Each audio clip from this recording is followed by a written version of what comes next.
Yeah.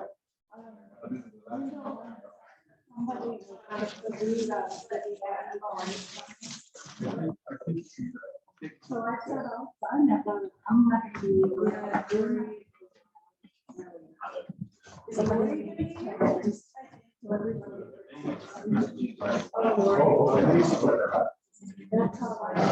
Lori Simon said, she said if she doesn't make it in person, she's gonna try to make it on Zoom.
I was hoping that maybe they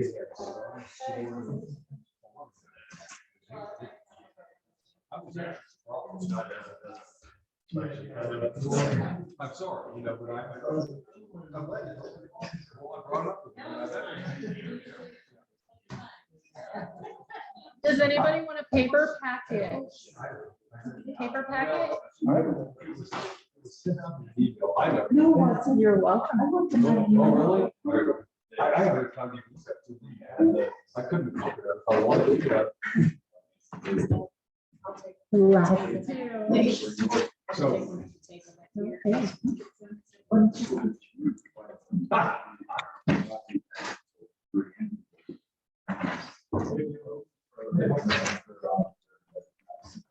Well, I know, I just don't, you know.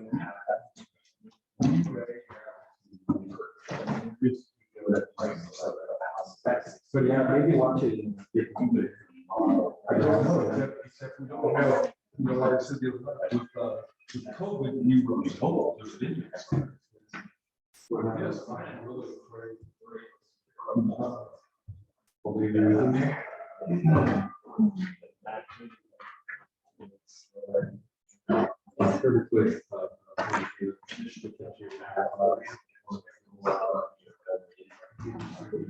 There's a door right there.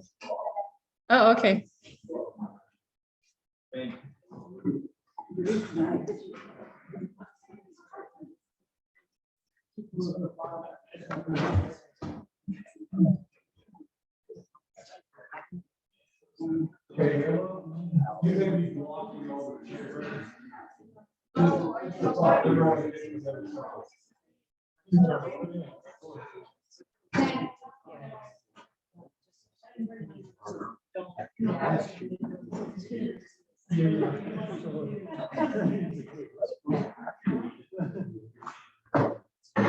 Lori is on Zoom for those of you that are asking.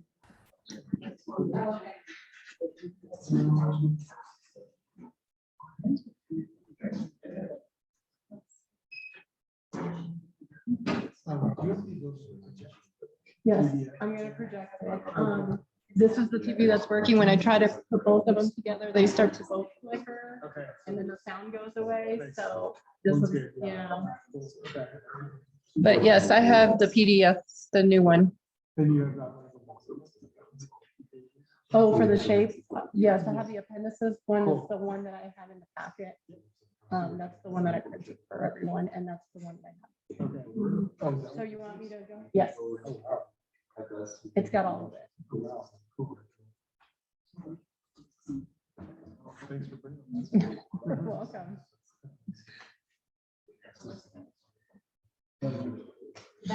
But you want me to project that as well? Yeah. Okay.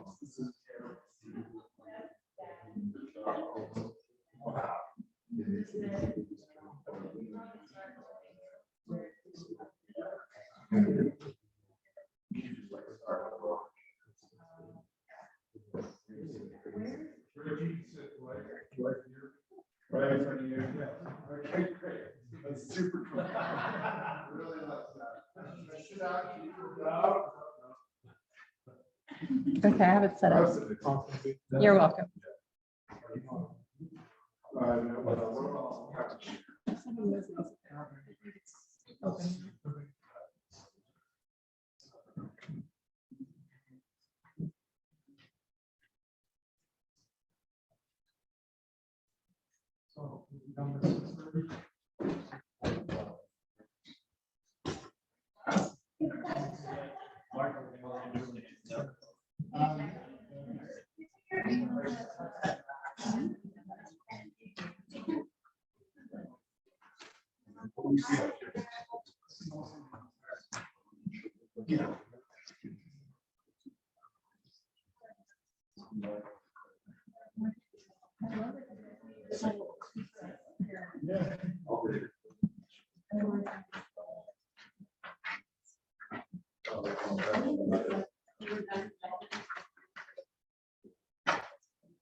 We're trying to do a work session and then when you're done, we're gonna do. Okay. That is the format then. All right. Okay, all right. Madam Chair. Do you mind? Okay, all right, excellent. Good evening, everyone. Commissioner Marcel is unable to make it tonight, and I think we have some council members online. Is that correct? No? No, but we have a quorum. Oh, there we go. Okay. There's a form. Great. Tonight we're gonna start with a work session, and SE Group, Tetra Tech, and Shape Architecture are going to present to City Council and the Board of Commissioners site analysis. Excuse me, I'm sorry. It seems like they cannot hear us. Okay. And I thought I checked the audio, so I apologize. Can you guys hear the city council? As well? Can you hear? I can hear you all. Oh, okay.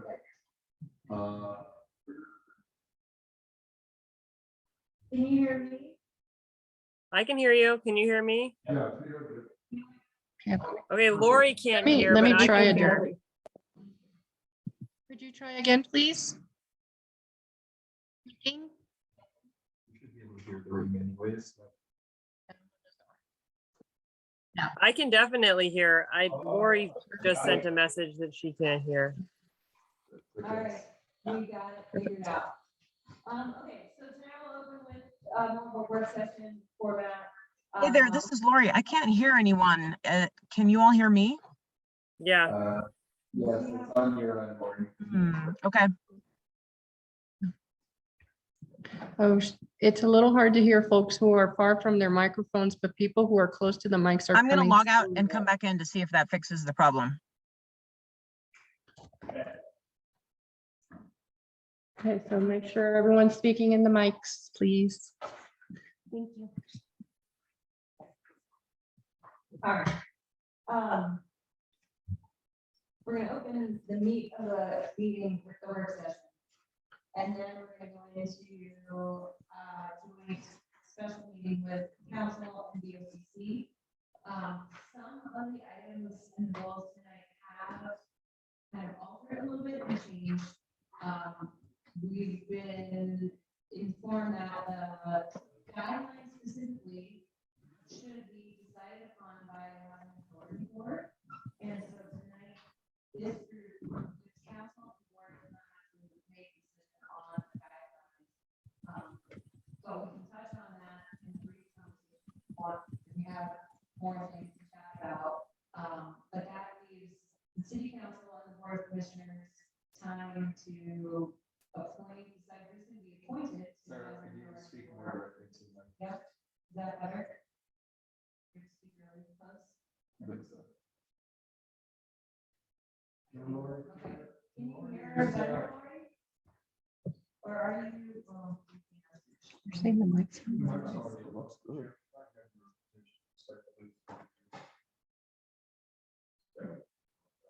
This was one. I don't know.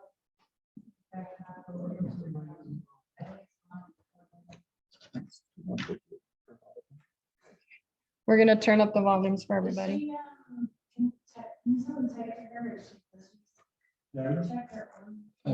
What number is your?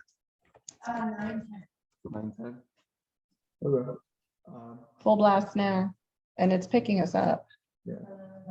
Yes, it's all green. Can you hear everybody? I hear, but whoever has been speaking, it's very muffled and I can only make out like every third word. So is that Sarah Dallas who's been speaking? So it's Sarah, can you hear me better now? Not really. I mean, I don't, are you speaking into a mic? Because like I think I can hear Maya extremely clearly. Or Maida, sorry. Ida, you're fine. Sorry. But whoever's like, Sarah, if you've been speaking, like it's very muffled. Or Michael. Is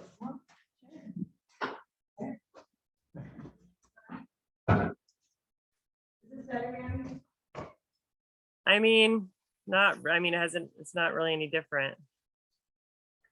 Okay. That's better. I don't know what you just did there. Start all over again then. Okay. I'll start from the beginning. Make it a little more concise. So this meeting, the meeting is to start work session between city council and the board of commissioners, Tetra Tech, Shape Architecture, and SE Group will present their findings on the sites identified and for development, potential development. We will open with public comments on items on the agenda, then go into that work session and that presentation. Then we'll go into special meeting between city council and the board of commissioners. And the goal for that meeting to change a little bit. Some of the information that we've gotten is that so we thought that the guidelines are going to be a part of decision making tonight. The guidelines will be decided upon by the housing authority board. And so we don't have to get too far into that tonight. But that will leave city council and board of commissioners time to have more of their own meetings if they want, not only to then formally appoint members to the housing authority board, but perhaps to discuss and give direction to those representatives on their behalf. So the main part of the special meeting will primarily be to hopefully make a decision agreement on the IGA between the city and the county and the development of the housing authority. And two sticking points that have been highlighted are likely to be, let's see, just putting in the cost share agreement between entities, as well as taxing authority for the housing authority. Does that answer things for everyone, and for is council aware of and advised of that shift in goals and decisions anticipated for? Okay. Yeah, I showed up earlier at your guys' meeting, so I had some clue, but I think this is definitely news for the most part, to be said. That just thought was very. I knew what I got.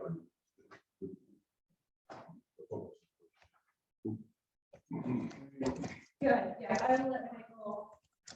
Yeah, so just on the guidelines, the reason for the shift is that the regional housing authority ministers, in theory, once if you guys approve the IGA, they are the ones responsible for administering lotteries, et cetera, qualifying applicants for this. And what I can tell you in previous experiences is that if you find that the board finds the need to adjust those guidelines, it can do it more nimbly than trying to have separate meetings. And as you know, development kind of is timely. So that board will have, and as we go through, when we get into that piece, the city and the county both have two representatives on that. So the idea is that we have come to a pretty far consensus on the guidelines and talk about some of the sticking parts that we're hearing about tonight. But the idea is that all board does recommend that draft recommendation on to the housing board, and then they can, in their first meeting, they can actually sit down and hash out the remainder of that issue. Okay. So we'll still discuss a draft, right? Okay. Okay. Tonight we have some, we have a tiers. I think it's just point tonight. So we have that part of our conversation. So kicking off the work session. Then we do public comment first. We should do public comment after these guys. Okay. We should read the line. What about roll call? We're doing a work session. Okay. So we do.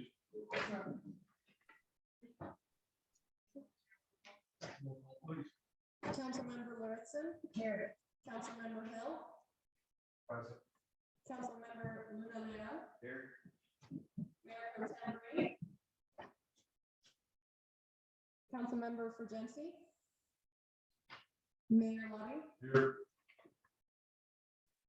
Commissioner Lodge and Commissioner Bieber.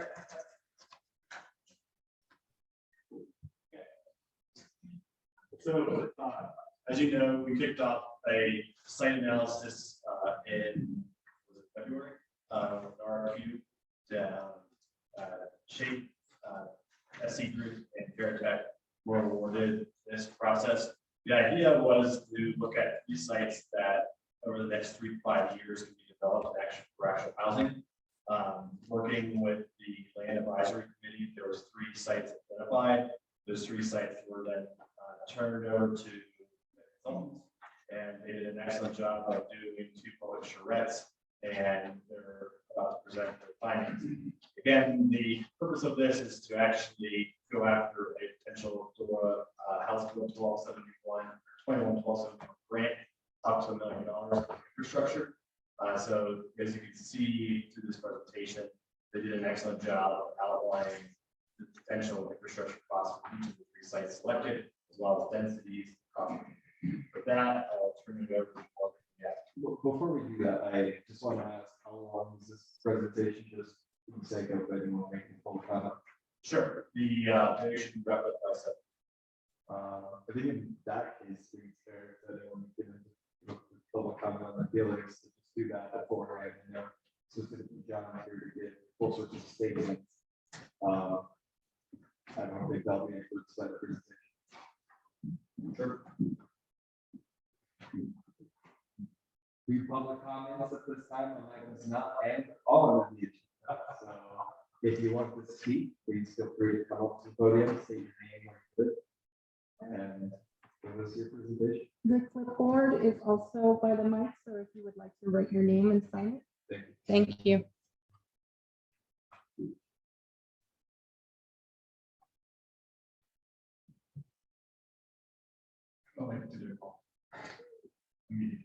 That's okay. No, I signed, I printed your sign. That's fine. On Zoom, are you able to hear the person speaking? Perfect, thank you. So my name is John Nelson, and I'm here representing Full Circle, Lake County. Full Circle's Resource Center works very closely with over 200 families in need of stable, affordable housing, many of whom work out of county with a large majority of our immigrant community members. Most of them would qualify for affordable housing under a suggested tiers. We want to ensure that affordable housing is developed on the foundation of health and racial equity. Because the majority of our community population are people of color, deprioritizing community members who live in Lake County that need to commute out of county in order to support their families will lead to an inequitable program. We would like to continue the discussion of the 200% AMI. A key aim of affordable housing is to create opportunities for those that historically excluded or faced many barriers in accessing safe and affordable housing. And community members at 200% AMI may face troubles due to shortage of available stock, but not due to cost of housing. Stock versus cost are different conversations, and our feedback on this program is driven by cost and affordability, not general housing stock. In addition, after hearing arguments regarding inclusion of 200% AMI specifically, the only housing available in the county is 700,000. We found multiple options on the market that would be well in reach for someone making 200% AMI. For example, on 6/8/22, we found the following housing listed online. For $457,000, a 3-bedroom, 1-bathroom listed for 20 days, which actually got a price cut. $449,000, a 2-bedroom, 1-bathroom listed for 16 days. $559,000, a 3-bedroom, 2-bathroom listed for 27 days. And $575,000, 3-bedroom, 2-bathroom listed for 25 days. There are other projects to serve the needs of the housing stock for higher reaching goals. Affordable housing should be the piece of the puzzle that is built to help our community members who are most in need. And we understand that it is not the entire solution to the housing crisis. In order to create a realistic, implementable, and equitable tiered affordable housing program, our team proposes Tier 1, special right of refusal, Tier 2, Lake County resident or employee of 4 years making 120 AMI or less, Tier 3, Lake County-based employee making 120 AMI or less, Tier 4, any other permanent Lake County resident. We do agree with supporting local employee workers, so we support allocating 2 extra points to any local employees. This would serve as the incentive for building and supporting a local workforce without deprioritizing our communities.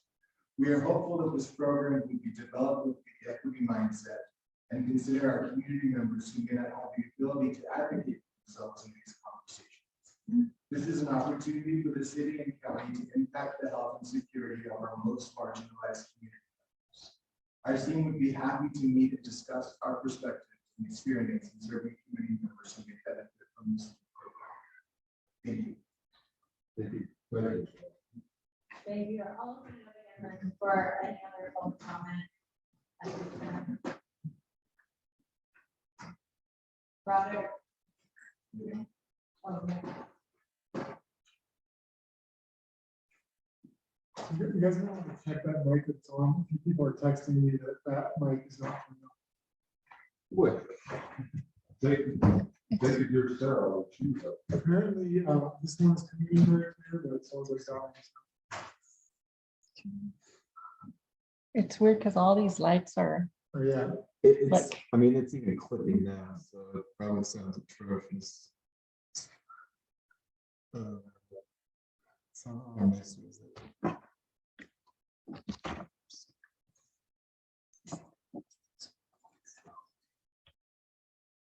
Is there an actual switch on that one? No, there shouldn't be. That should just be plugged in directly. Could we Cool. do? A test. Roger, No, that's fine. Yeah, they can hear you loud and clear. No? Would you like to speak? yes, could you test that microphone for us, though? Okay, let's do that. I think it's good, right? I didn't see any reaction from anybody at home. Hey guys, this is Steve Scrivener with Shape Architecture, and sorry, I was texting Morgan. The mic that someone just said was speaking and said, it's weird because all these lights are on. Someone was near a mic that said that, and that's the one that I think is picking up all of the sound in the room. And so I don't know if that could just be moved more centrally, because it's very clear when someone's close to that. We can't see it from home. I'm sorry to. Let's test the mic on the end, see if this is working. Jim, give that a shot. If it's working. Can you hear me? Can you hear me? That was the person in black shirt that just said that at the end. Yes. Yeah, that sounds great. Very clear. We'll have Rod speaking to this mic. Thank you, and I apologize for being finicky out here.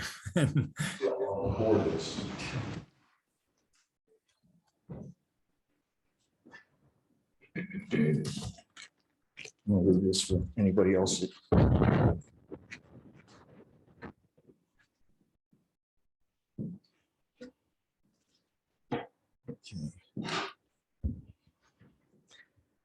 Right, Mayor Labe, Commissioner Mudge. This might make it easier. I want to make it clear that I'm speaking not as that I am speaking as a Leadville, Lake County resident and not as a school board member or a representative of any other group. I am generally responding to the last meeting and the list of qualifications that were discussed. I want to stress that for the folks in the room, I have great respect for each of you and consider several of you as friends and community leaders.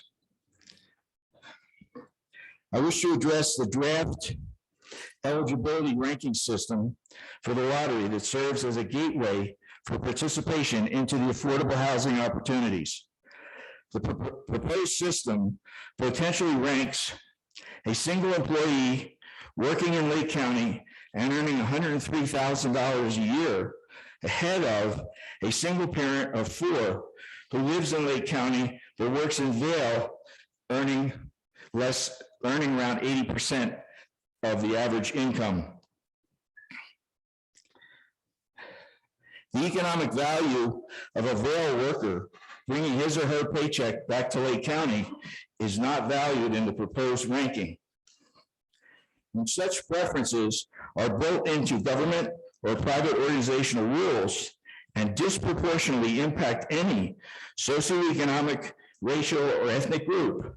Those rules are by definition disconsciously and institutionally discriminatory and or racist. Now, one thing I have learned over more than 50 years working in and with public schools is that every problem in a community walks in the front door of each and every local public school each and every day. This ranking system will create or exacerbate those problems for the rest of this century. Schools will not be the only public institution facing these challenges. I understand that there is a time crunch regarding the rail yard project. Further, those 12 units are not going to define the social order for the 21st century. However, to effectively eliminate a significant and ethnically defined group from participation will have long-term and or negative results. Thank you. Thank you. Is there anybody else in the public that would like to make public comment before we go into the presentation?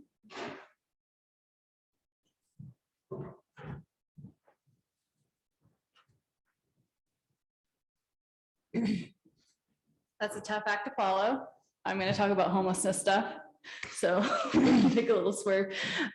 Next Tuesday night, we're going to be, or well, next Tuesday all day, we're going to be hosting a series of community events and focus groups to try to help get the ball rolling on discussing homelessness. As you guys know, it's becoming more and more of a problem in Lake County, particularly exacerbated by the housing situation.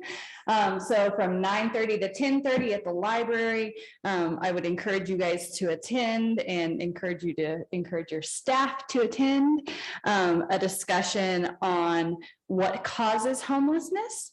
And then from 11:30 to 12:30 at St. George's Church, we're going to have focus groups for people who are experiencing homelessness to tell us what they could best benefit from. We're giving the first 20 participants a $25 gift card. So if you have staff living in a car, please send them over to lunch. Or if you know anybody who's living in a car, doubled up, any of those things, send them over.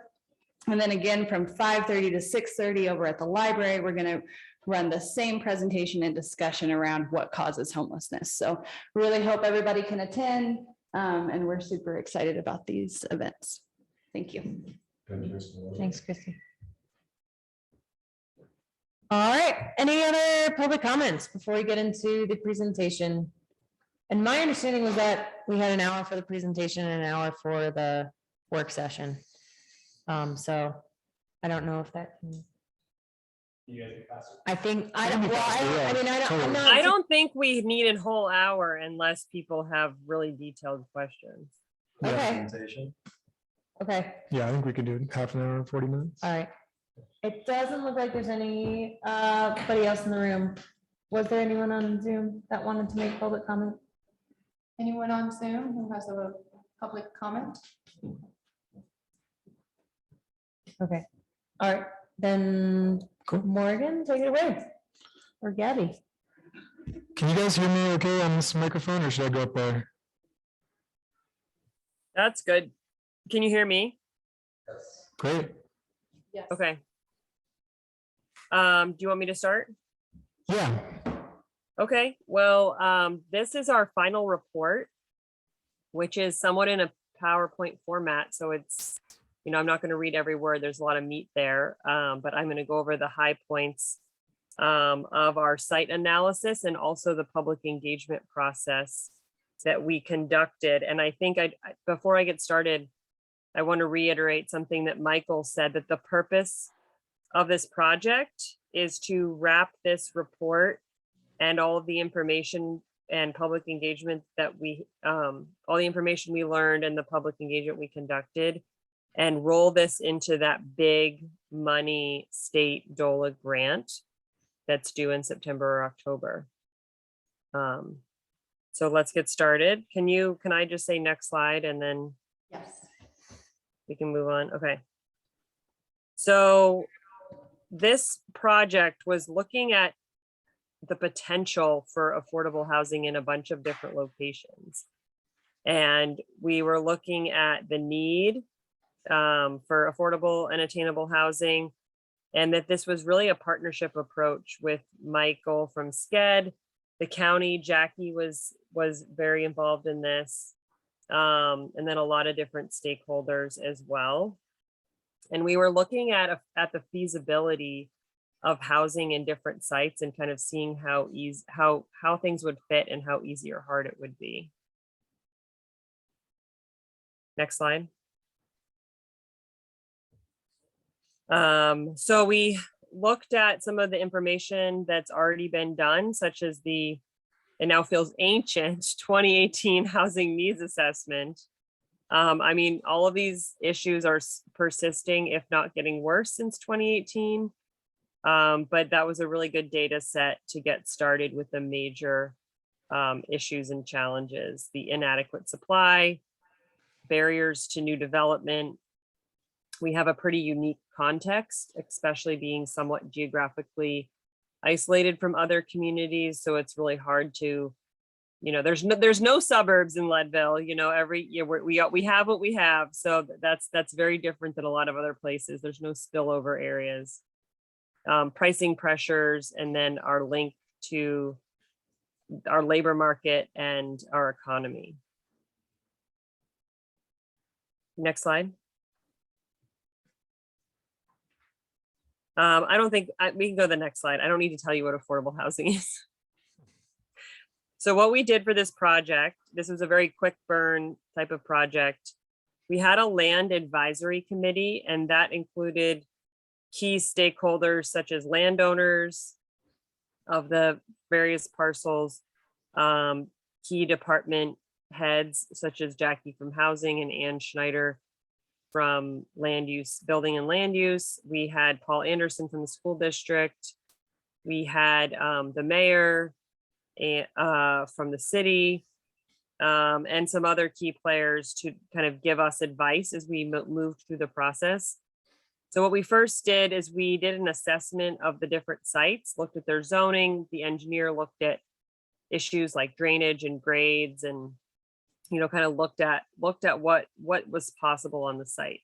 Then we did a first charrette where we did some visual preferences of what types of units people thought were appropriate. We did a survey that really asked people pretty detailed questions about how much they paid for their mortgage or their rent, and how many units they had, or how many people they had in their, or bedrooms in their unit, and really asked about like what their housing preferences were. And that was pretty illuminating. We'll talk about that in a minute. So then we used some of that information as well as our initial site assessment, and Shape put together some initial designs.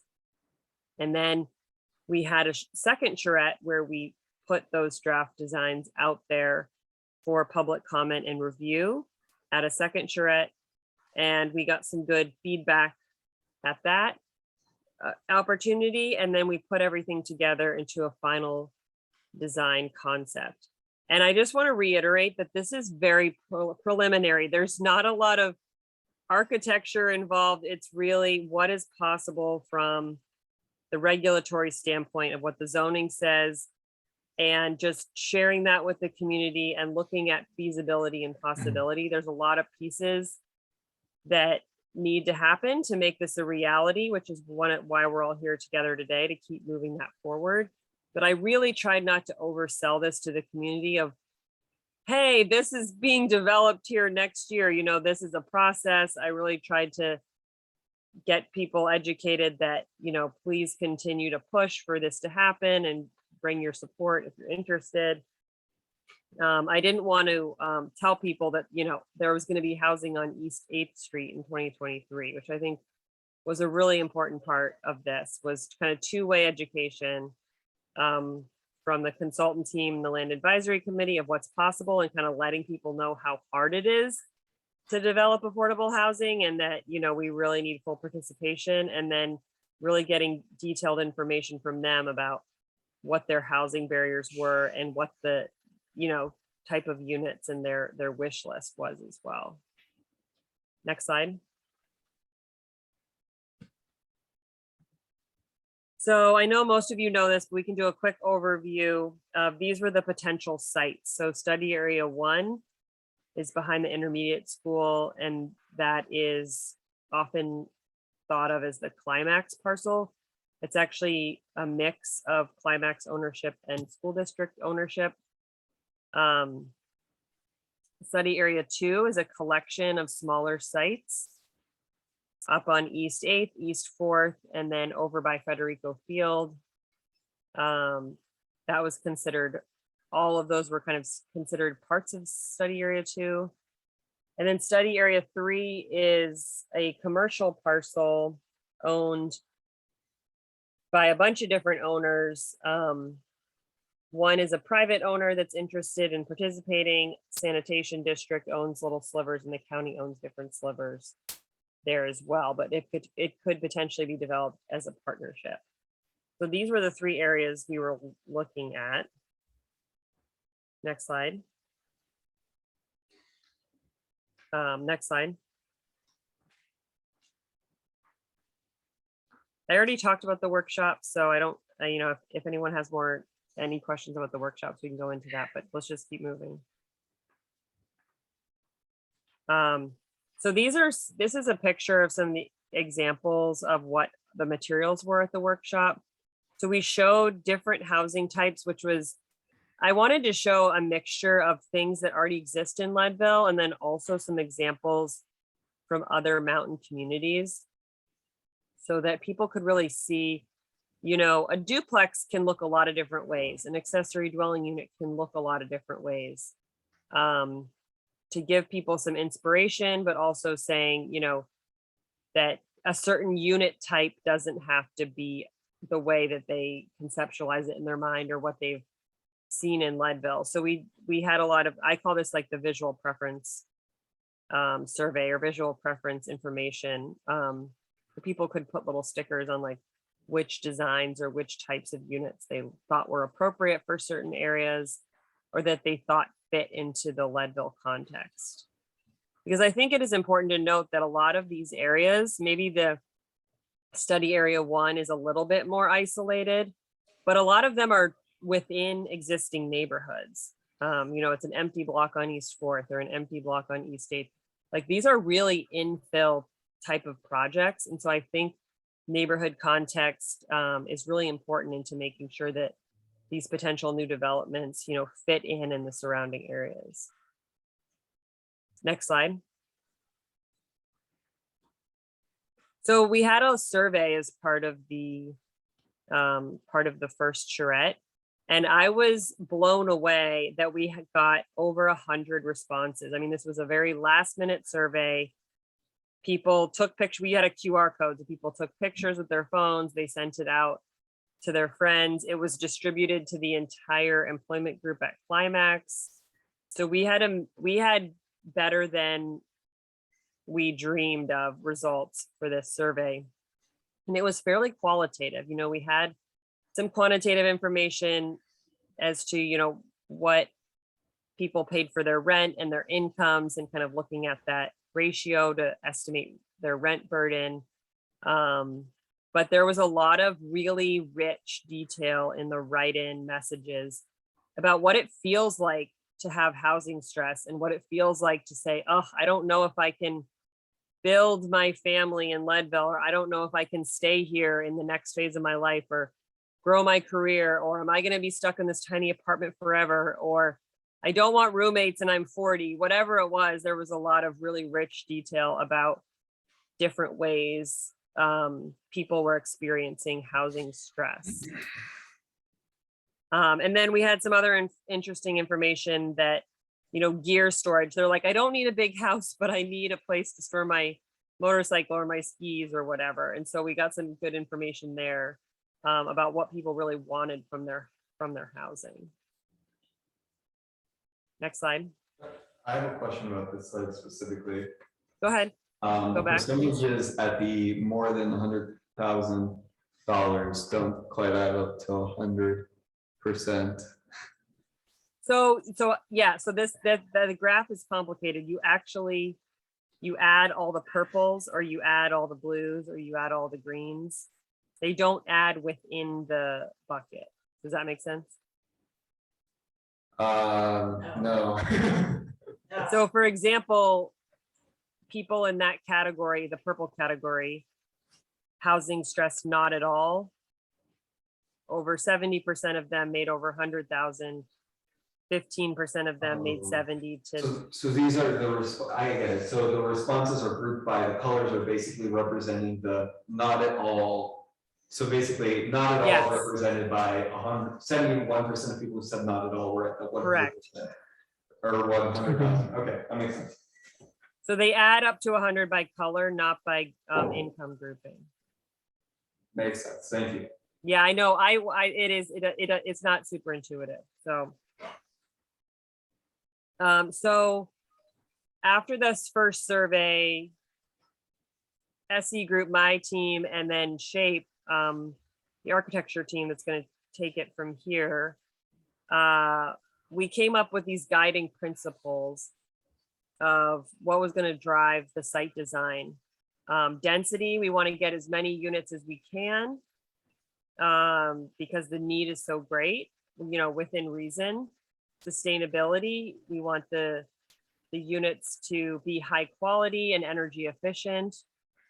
And then affordability. So what could we do to get the most that we can that's high quality and sustainable, but it's also affordable? I know it seems like the silver bullet that doesn't exist, but these were the guiding principles that we went into the site design with. Next slide. Morgan, Nerd, Steve, you want to take it from here? Yeah, I can jump in. Okay. So based on all that information that we collected from the survey and the first workshop, we came up with some kind of schematic designs, layouts for these potential sites. Largely based on what we heard from the community, but then also starting to look at, the actual location of these sites, working with Tetra Tech, the civil engineer, starting to think about infrastructure costs, because that is one of the main driver of what our task was to determine, the implications for utilities. So working with Tetra Tech, and SE Group, we came up with some kind of schematic designs based on some existing zoning, and we had some suggestions on potential changes to that zoning, and then just some kind of quick mock-ups and precedents to kind of give this some of this data a little bit of feeling or emotion behind it to generate some more reaction from folks on the second round. Next slide. So we can talk about the sites here in a minute, but we did get a lot of good feedback from the second community meeting. There's definitely more attendance in our second session at the school. So these are just kind of some bullet points, which I'm not really going to just repeat right now, but there's just some examples, some quick examples of some of the good conversations we had with folks and some of the feedback. So, and all this will be incorporated into kind of what we show you on each site. Next slide. So again, this is study area 1. This is by far the largest parcel. And I think some of the conversations that the LAC was having was doing, having a couple different size, scale, scope projects so that, there was some low hanging fruit potentially on some of these, whereas other ones were much more about feasibility and long-term thinking, long-term goals. So obviously this is the latter with this one. You can go down to the next slide, please. This one, as Gabby was saying, it's kind of on the outside of town. It's actually zoned R1 currently, which, the biggest difference, one of the biggest differences is basically a lot of parts of downtown are R2, which just means that it's more dense, right? So you can have 19 units per acre. Out here at these sites, which is R1, there's less areas in the city that are R1. I think you're limited to about 9 units per acre there. So, one of the immediate things that we were interested in looking at was changing that to an R2 zoning. And we've had conversations in planning and zoning about doing away with R1, but that seemed to be a relatively easy change that would allow for much more density and also more options with smaller multifamily units, duplexes, triplexes. Planning and zoning change that, or would that be? That's a good. Can you repeat that question? Yeah, I was just asking if planning and zoning was when we made that decision, but Greg explained it a little bit further. If they've made that decision? No. If they were the people who made The process, yeah, for making that decision. Yeah, any rezoning would go through planning and zoning and then to you, Christian, at council. Sounds good. Thank So you. that could be a recommendation that comes out of this. Yep. Can you next slide, please? So, working closely with, again, the civil engineer, just again, we're trying to get some kind of schematic layouts. We looked at the existing utilities, how that could potentially be phased, what would be appropriate in the site, some of the challenges. Again, I don't want to get too involved with the kind of challenges, opportunities here. So if we can go to the next slide. This is a quick diagram of basically this entire 22-acre site that's split by McWethy and with existing zoning. So as of now, we're kind of limited to these larger single-family lots. It's the R2 zoning, if that were to change, would allow for triplexes, quads, but under the current zoning, we're pretty limited to single family and duplexes. So again, if you go to the next one, please. So this is, we presented a couple of different options at the second community meeting. We revised a couple of those designs, combined things, and this is our almost formal finished recommendation approach. There's 217 units on here. This is assuming a change to an R2 zoning. We've located some larger apartment buildings to the north of McWethy, which would require a PUD, a planned unit development, within the zoning. So that would be a little bit more complicated. But we felt that, again, working with the utilities and the feasibility, that's an easy way to break off a chunk of this very large, kind of complicated site. So, we're largely showing single-family duplexes, quads in the lower to the south of McWethy, and then a couple larger buildings to the north. Another recommendation from the civil engineer was to do something about the intersection at James and McWethy. So that we'll see some pricing in here that he's got for each site. And that is also included in that is cleaning up that intersection.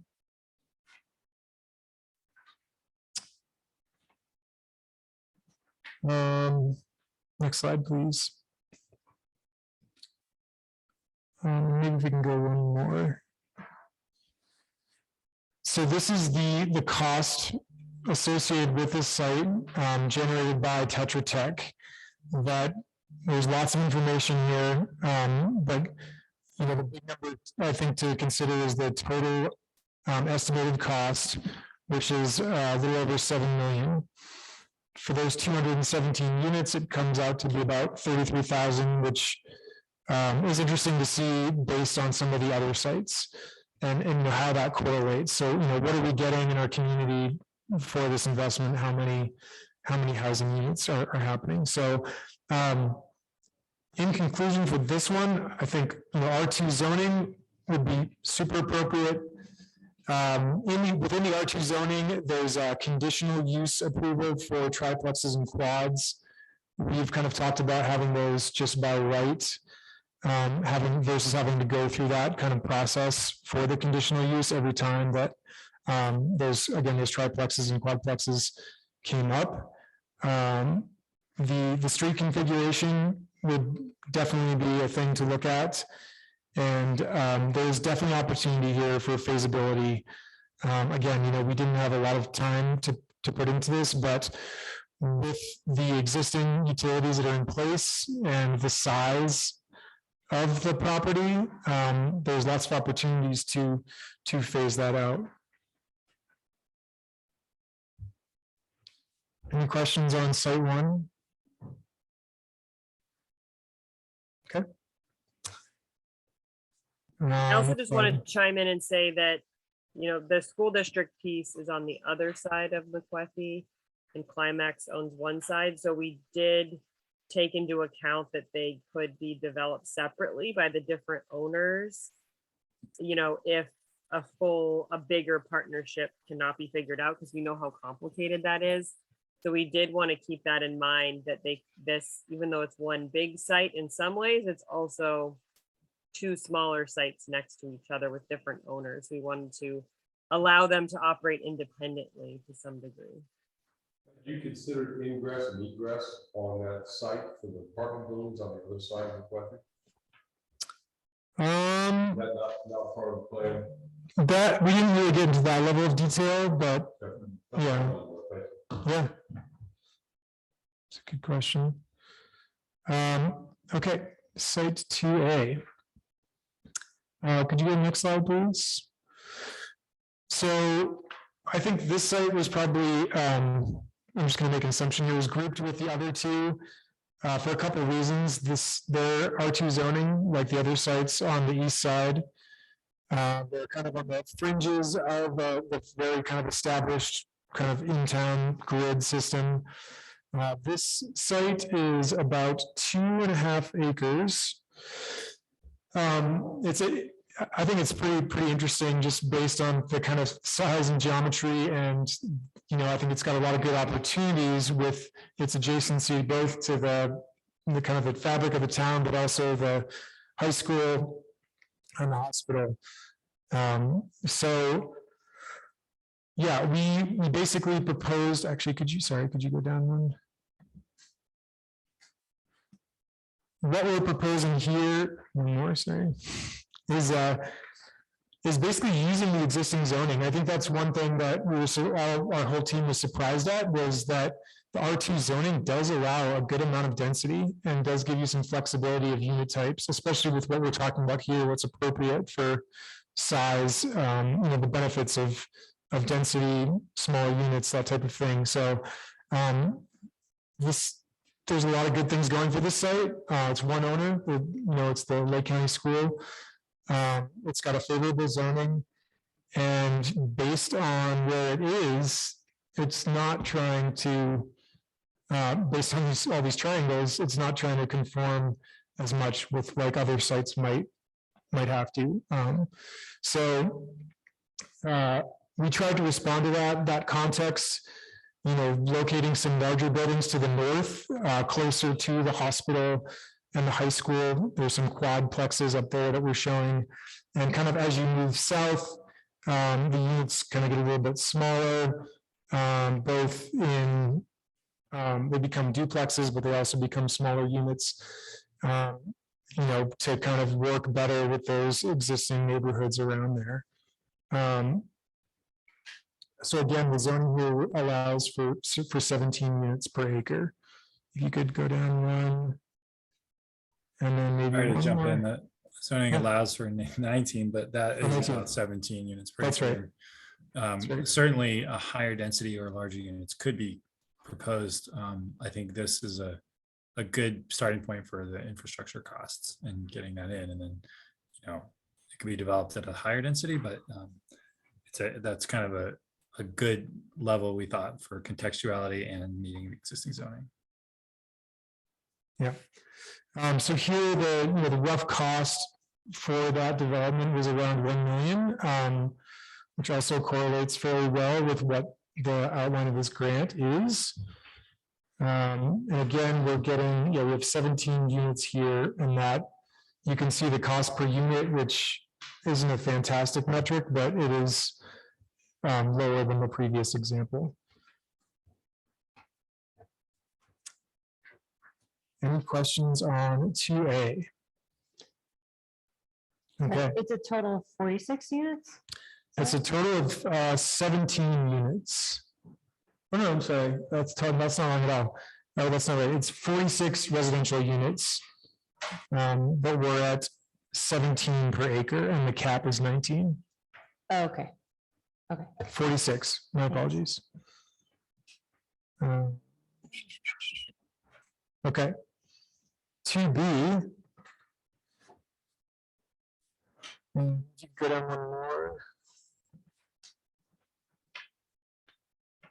So these are, pretty much identical sites on the east side. They're both about 1 acre. They have the R2 zoning, which allows for, again, 19 units per acre. So that's kind of what we're looking at here. There are some, if you can scroll down, there are some differences in utility challenges for each site, but roughly they're fairly identical in a lot of ways. Just keep scrolling down. One more. So I think this first one here, again, we could be looking at 4th or 8th Street. There's a way to get, single families in here, which aren't necessarily appropriate. So this one has actually, let's see, 4th Street. This is an example of like 15 units with fairly large single family homes. If we scroll down to the next one. This is another mock-up here where we've tried to, I think that was one thing that we heard a lot from people was that they really wanted to see a variety of units in types of houses within one context. We just heard that over and over again. So this one, we tried to kind of look at that where there was a couple of single families, a couple of duplexes, and then 2 triplexes. And again, we're looking at storage units for the smaller units, so the construction cost isn't as high. Off-street parking, snow storage. We tried to kind of at least schematically consider all these things. So this one here has 19 units. If you scroll down. One more, sorry. So this first slide here, the 40,000, that's for the first kind of mock-up we saw for the single families. If you go to the next one. This is for the development. Oh, sorry, these slides got moved around. So I go up 1 to 1, I apologize. This is for 4th Street. This is the one we're looking at with the varied units here. So part of this costing is coming from a little higher utility cost on 4th Street. We're having to pull the water and the sewer line a little bit further. So you can see the total there is 750,000. Again, so you're getting about 19 units there. And if you go to the next one, this one is priced a little bit lower because there is less work to do on site. And this just gives an outline of going straight with this, all single family units. So it's a pretty helpful comparison if you can dig into it. Can I ask for the 4th Street parcel? Yeah. Was there any engineering required for the hillside, or we did it before? Yeah, we did have conversations about that. It really depends. I mean, I think there's definitely obviously going to be some pretty serious grading that has to happen, but it looks like the actual hill to the south might impact a couple of units to east. Yeah, yeah. And folks that live by there have talked about the drainage that comes down there, and so yeah, certainly things to consider that'll be on this. Okay. Can go next slide. This is the 3rd site. So this one is about a little over 3 acres. It's got commercial zoning, which is probably the most favorable in terms of what you could do here. It's kind of a blank canvas. With the commercial zoning, it's a lot easier to get into like a planned unit development, which really kind of frees up what you can do here in terms of density, types of units, commercial spaces, mixed use, live work.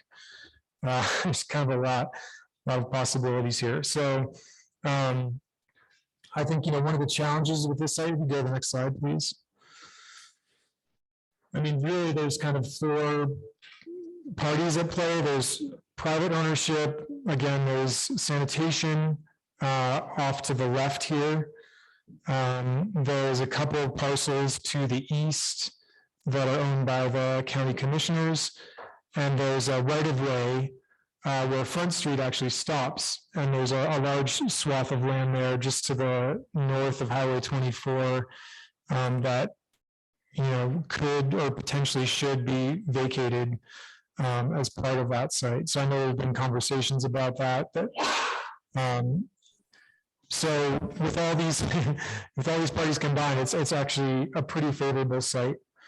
I have a question about Yeah. that. you talked about it being commercial, but most of it's in the county. How's it zoned in the county? No, it's actually, it wraps this parcel right on the edge of it. The city does, city Yeah. does do? Yeah, It's all in the city. It is, okay. Yep. Incidentally, I've always wondered if it was true or not, but we were told because the underlying zoning, when we did the annexation of the Red Earth was commercial. Several people advised us that was the way to go, and that the PUD would overlay it. And then we were told by a contractor that no, the underlying density still applies. So I've always wondered if that was really true or not. Interesting. Where it was, just be careful. Okay, yeah, no, that's interesting. Yeah, so there's definitely some more research to be done there, but it's certainly more flexible than the R2, which is what a lot of the other ones are based on. Next slide, please. And one more. Actually, if you, sorry, one more, it's a little bit easier to see that one. So, sorry, down to. Yeah, perfect. Again, we spent very little time on on the architecture of this, but I think our general concept was allowing for some larger buildings, potentially push closer to the highway, that could have commercial space, could have mixed use, substantial room for parking, and then we also looked at potentially developing some smaller units off of Elm Street in the back. So, again, some duplexes, triplexes, with the idea of that kind of commercial buildings, the denser units, which would allow for smaller units, which would be great for some folks, then also have some kind of, higher cost options sitting back and having those larger buildings buffer those smaller units, so they feel like they're a little bit more in context with that kind of surrounding neighborhood. So here we have 30 units. You'd scroll down, I think, yeah. So we have 30 units mocked up. Again, there's like a big asterisk there, like it really could be substantially more or less. The improvement costs here are fairly favorable, under $1 million. And this actually includes some money to help work with the site in terms of the grade. It has to come up quite a bit. It's set down pretty low compared to the highway and Elm. So some of this pricing does include that as well.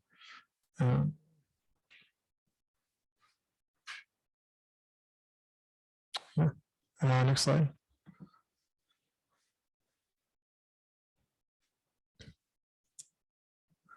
So yeah, I think again, the big takeaway was that for if site one were to be a kind of more long-term thinking feasibility, that changing that zoning would be a relatively easy process and would really allow for a lot more flexibility in terms of density and the type of units, the type of development that can happen there. Next slide.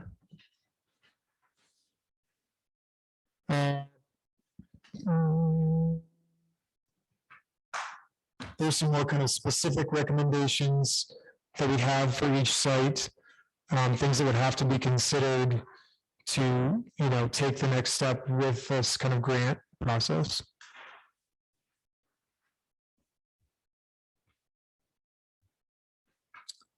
Gabby, do you want to jump back in this one, or?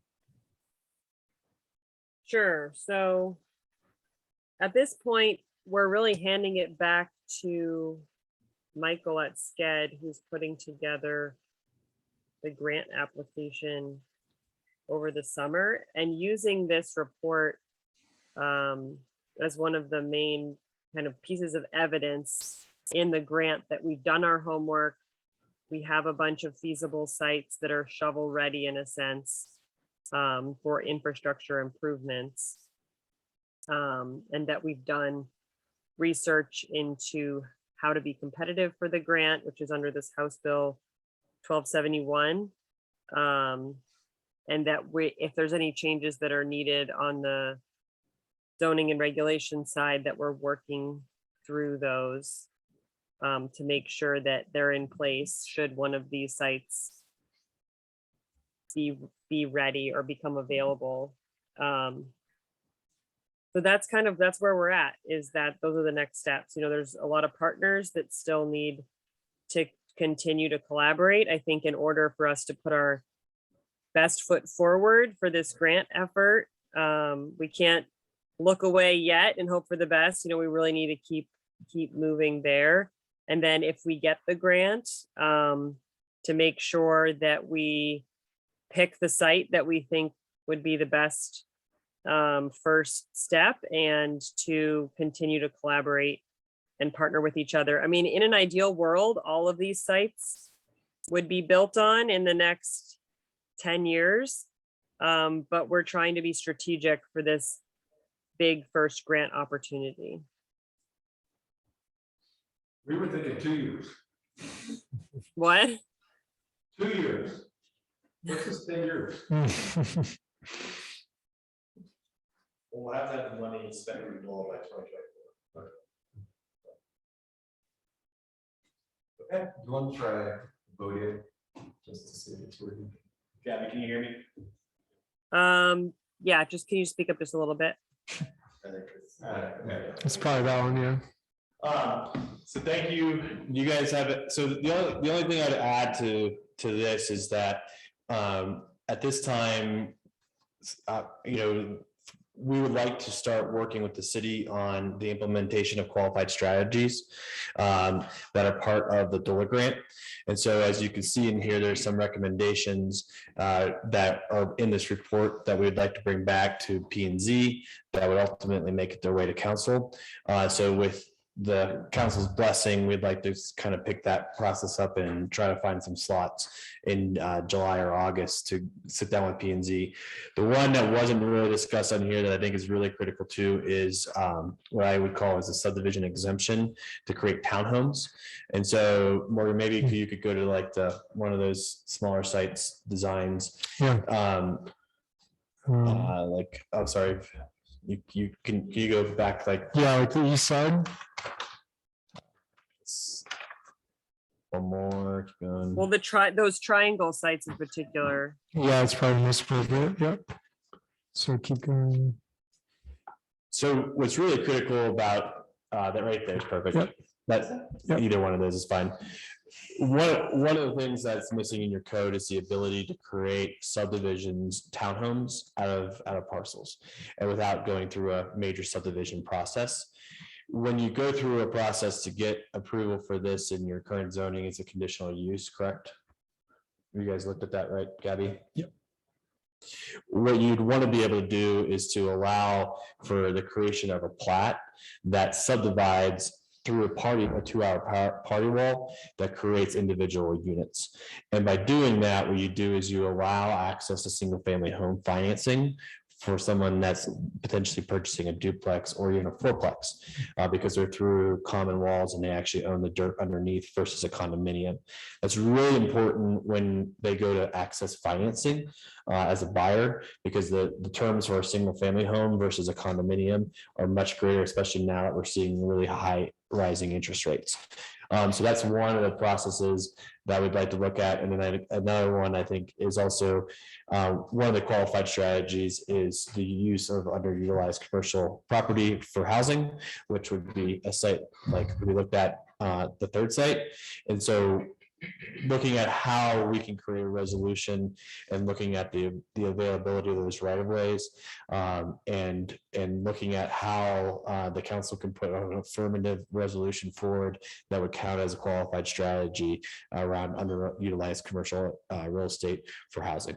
Does that need to be an ordinance or resolution? I think it would probably be a resolution right now because the right of way vacation is a formal ordinance, but I don't think there's expense to that, in that you need to do surveys and have plats and everything. But I think the bigger piece is just putting forward an ordinance showing DOLA that you guys are willing to look at those kind of parcels as part of and to be amenable to expediting that process. One of the things I don't see here, but I haven't seen the whole packet, is as you make recommendations to the city in terms of changes to cover by resolution, what I'm not seeing is the policy advisory team changes, which I think were really important. We've been kind of holding off on those. I think they were great suggestions and we were going to act on it and we'll try to, but we haven't gotten it yet. Should we do that separately from this? No, I think it's time now to schedule and to look at kind of the workload of the Planning and Zoning Commission. But I'd love to get those all. I think it's best to bring them all as one. I would agree because they had to do a distance calculation. Yep. They changed the game. Yep. Thank you. Yep. So I think we're at that point to push forward. Okay, thank you. And then if you go back to the housing calendar, we're right on track to do that. Unfortunately, we don't have it. Good catch. All right. So anything else on? Thank you very much. Yeah, of course. All right. I think we're ready to switch PowerPoints and get into the Regional Housing Authority. So this is getting into this. I can't stress enough my thanks to Christiana and to Chris for their hard work over the last week. When you actually see the actual formal IGA, you understand the hard work that we went into to what that had to go in here as far as your legal counsel and the county's legal counsel to actually get it to this point. When we looked at, and Chris, I'm going to put you on the spot so you can talk a little bit about the existing. When we, what I will say is that this will be a legacy of this council and of the BOCC for years to come, the creation of a regional housing authority. The importance of that is that a regional housing authority has the ability to generate revenue. That would be a game changer for affordable housing for the county and for the city long term. Unfortunately, when we looked at the existing city housing authority, and this is where I'm going to put Chris on the spot, the existing city housing authority was formed under a different statute and doesn't have taxing authority. I know there's been comments around whether or not we could reuse or somehow morph the existing city housing authority to take this on. And Chris, you can correct me if I'm wrong, but there's a lot of dangers because of Tabor of trying to morph that because of the ability for someone to challenge their taxing authority into the future, because the original documentation for the city's housing authority did not give them taxing authority. So I think from the legal side of things, and I don't want to speak for legal, but their recommendation is that we start in a completely fresh IGA with a regional housing authority under the correct statute, do not jeopardize the ability for taxation in the future. Ready to speak on that? No, but also because in my understanding past meetings and such that the federal housing authority will continue. It's got its own project and so that will continue. And because of the fact that the federal housing authority is under a different statutory scheme, it's really not appropriate for the regional housing authority to try to assume via the work it's doing. The only other piece I would add is that having the existing housing authority is just another tool in the toolbox, because if you remember from the Zoom discussion we had with Lori Betts and Jennifer Commode, those city housing authorities are often used by light tech developers to take advantage of the tax incentives like property tax and special limited partnerships. So not only do they currently manage a property, but into the future, they could be asked to partner on a light tech project that, according to your needs assessment, is needed. So that's kind of the legal piece of how this all came together. The second piece is that under that when you get into the IGA, under the powers and administration, the community guidelines are this is the board that's going to run your lotteries, that is going to qualify folks and get them into housing. They should have control of the guidelines. Certainly a lot of work has been done on those guidelines, and we'll touch on them again tonight to make sure that we receive any comments on the tiers, because I know that's the thing that everyone wants to discuss. So we have time at the end of this. But the idea is that the board when they sit down at their first meeting and the full members of the board, they can start considering community guidelines, get those adopted. Can I ask you in what timeframe, sorry, I have to confirm, you intend to form this board? And it's my understanding that a housing authority, especially one that has taxing authority, has to go to a vote of the people. Absolutely. The taxing authority aspect. Just the taxing authority. Yes, just. So you could form a housing authority Yes. without that. Okay, thank you. Yeah. Would it be wise to do that, I guess, like, I feel like we probably, I mean, obviously it's getting nitty gritty, but can we implement that tax portion of it later or no? Yes. Yeah. So we can inform the authority now and then at some date give them the Yeah. through ballot method. Exactly. The current The housing taxing authority does not authority have is, taxing authority. yeah, the taxing authority is just one option as a union form of revenue. Okay. There are other forms of revenue that you generate once the housing authority is established. The piece, the authorizing the housing authority, the regional housing authority to exercise taxing is not, that doesn't have to go to the people. That has to be an agreement among the jurisdictions. Oh. But if the housing authority wants to go for X sales tax or property, then that has to go to the people. That's what I had understood first, and I was just wanting to make sure that's the same.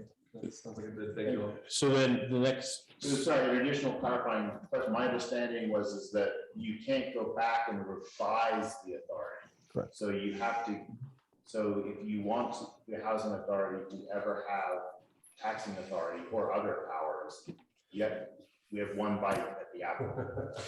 and that was part of, that was, yeah, and that was part of, and I apologize kind of how this meeting came together, but I think from the legal perspective, haste makes waste. It's like, this is a legacy project. We're going to present the draft IGA tonight. And then as far as next steps, once you guys have a formal legal review, we will actually bring it at a regular meeting of the council and a regular meeting of BOCC for you guys to ratify the IGA. So that's why we're not going to take action tonight, because I think there's still a few outstanding legal comments that need to be vetted to ensure that this document is exactly where it needs to be before we adopt it. But I will say that the amount of work that has been done, kudos to the elected officials and to the Housing Coalition for getting this discussion to this point, because I can tell you that these discussions have taken years for other communities, and you guys have done it in 3 months. So that's really, really impressive for us to be at this moment in time, to be this close to getting done. You want to go to the next slide? I'm gonna want to let everybody know this is not in the packet. Yep. And this is, I'm just going to go through this real quick. Again, we talked about guidelines in our first work session. We talked about the idea of a regional housing authority in our second. And then we got into the nitty-gritty details about the IGA that we'll get into. Next slide. So, you can go next slide. I just explained that. That's the process. So, on the community guidelines, you guys were able to come through major consensus on lottery process, essential workers, 2% resale procedures, permitted capital improvements. Those in other communities have taken a really long time. So kudos again. The next slide. We will talk at the very end of my presentation. This will come back up, but these are the tiers that we were discussed at the last meeting. We will come back to this because I know this is a discussion point. But next slide. Again, the idea here on the regional housing authority is that they're going to have the oversight of the community guidelines moving forward. So that is a little bit of a change, but I think that's a result of working with the legal counsel, of giving them the power of having the ability to adopt the guidelines. Again, that allows them, that board, that if they're doing a lottery or something has come up, or we've heard community concerns, that they can be nimble and be flexible for a project when it needs to be, and not have to go through months of process with the city council and the BOCC. Next slide. So this is the as drafted in the in the current draft of the IGA. The board makeup would be 2 members from the city appointed by the city council, one of which would have to be elected, whose term would end once they are no longer serving. 2 from the county, same thing, 1 elected, 3 at large that are appointed by the 4 existing board members. The at large members would be made, their initial appointments would be a 2, 3, and a 4-year term, and then limits would be 2 years every year after that, just to make sure that everyone doesn't expire at the same time. Next slide. Sorry, that's really small. There's 2 underneath the board. There are 2 separate committees that are specifically called out in the IGA. The grievance committee would be members of the existing board, and that's if someone has an appeal, someone says, hey, I was disqualified from the lottery because I moved out of town for 60 days to help my mother, and that's why I took a job at this other place, and my taxes show I was working in South Dakota or something. You know, they could come to that grievance committee ahead of a lottery and have a determination made by the grievance committee. The development committee is its own separate entity. They make recommendations directly to the Housing Authority Board. The importance of the development committee is as elected officials, you sit in quasi judicial roles on the potential seeing a zoning action or a development. By having a separate development committee that is looking at projects and making formal recommendations, what that does is it removes your conflict of interest and allows for that committee to be looking and actively working with Jackie to get projects on the ground. Would that board need to be completely separate from the board, or? There is a committee, so they make recommendations to the I board. understand, they'd be completely separate from the board in order to have quasi judicial separation, is that what? Yeah, so I mean, they're technically under they're under this group, but yes, no, they would be holding their own meetings, and we'll have to create bylaws, or the bylaws will address how they meet in a quorum, et cetera. But really, the meat of that is the goal is to have industry experts that serve on that committee that can advance housing efforts, look at the leverage, like you just saw in this presentation. You have 3 sites that that you actually hold fee simple title to in some capacity that you could leverage into actual projects. So it would be looking at, this group would be looking at how to create RFQs, et cetera, to get those projects moving forward. Next slide. I don't want to go through this list at verbatim. You can go through that. I think it's section 2.2 and 2.1 and 2.2. That really goes in the draft IGA. These are all the things that we discussed that we wanted to allow the powers of the Regional Housing Authority. Again, if we go to the next slide, this is the programs that we wanted. They're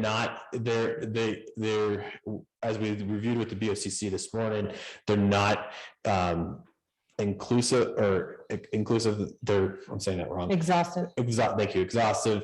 There's the ability, like other programs can be added to this at the end. But the idea is for this to set forth the different types of programming, mainly the fact that who knows, there could be a new state program that comes out in the next couple of years that we want to be able to offer.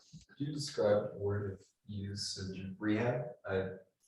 Which one? Rehab, for mobile home rehab and energy rehab, what that means? Yeah, so there are programs through the state that what they do is, the way that actually works is you have what's called an energy audit done. So you have someone come in and goes through the entire house, and they actually sometimes even do like a blower door test in an existing house. And what they'll do, and actually one other really slick thing is our fire department had a heat gun that you could actually look and see where houses were leaking. And so that energy report then says, hey, this window's leaking, you need caulking here, you could put out more insulation in your ceiling, et cetera, et cetera.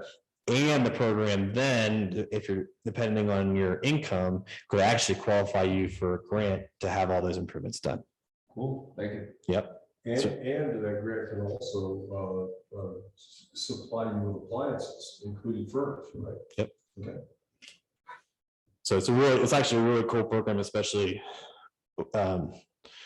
it's finding a contractor to do it is a whole nother. We won't go there. Next slide. So this gets into the revenue. So as of today, the current draft has a sales tax not to exceed 1%. As you can see, a 1% sales tax would generate approximately $2 million. That would be a game changer. Even $1 million would be a game changer for getting housing. I will say on all these numbers, I can tell you from firsthand experience, we passed the short-term rental tax in Crested Butte that brought in an extra $350 a year. I was able to leverage that 10 times. So on grants, et cetera, obviously when you look at the property tax, that would be basically a house and a half maybe. But really what you're looking at is when you look at those infrastructure costs that were laid out in the site design, we would go a long way in getting that infrastructure in for units to make that happen. Currently in the current draft, there is a one mil property tax, and you can go up to 5, but at the joint work session, it was discussed to put in the current draft of 1 mil. And then the last is a $2 per square foot impact fee that can only be added if there's a sales tax or a property tax passed. So that has to occur first under statute. Next slide. So yeah, the 3 things I want to discuss tonight and open it up, and I'm going to stop talking so you guys can have a discussion, and we're right on track here. We got a half hour to talk about these 3. Are the community tiers, revenue generation, which are the 3 taxing, and cost sharing. So with that, I'll turn it over to Sarah and to Greg to kind of shepherd through there. But if you go to the next slide. These are the tiers. So I know there's been some discussions about this, so I'll let you guys go in there and move forward on that discussion. And I'm certainly here to answer questions. Sure. And do we want to, with the tier, I mean, can we agree that maybe the other 2 are more important to have more meat in the conversation tonight? Since we're not making the decision on this and the housing board will be making a decision on this as well? Would agree to move it to the end so that it doesn't go up the entire time, but I'm not sure if I fully agree with that statement. Okay, great. So we got a next slide. Does it great, Councilmember Hill? Well, Or it's in, move the tier as part of the conversation to the end? Sure. For the, does that work? Okay. Yeah, I just agree with Christian, though. I mean, I think the fewer unresolved issues we punt to the new housing authority board, the better for them. Right. But these are some things that we need to know for the IGA between council and the board to then move on to make a decision there. What are we looking at? Okay, revenue generating. Are there any other proposals for changes from the conversation that the group had last time, and or was there council discussion at any meetings or comments or questions to staff? This was a compromise position in terms of what we were arrived at, but it's open to discussion with city council in terms of what's up there right now. Up to, they said, up to 1% sales tax. And then maximum 1 mil property tax, and then the development impact. Was the sales tax, was that cap 1%? Yes. Was that? That's capped by the statute. That is statute, right? Okay. But what we talked about is the possibility that if you go for 0.5%, you go for another 0.5% 2 or 3 years from now. Sure. You don't have to stop there. Probably maybe a good interim number. The hell? Sorry.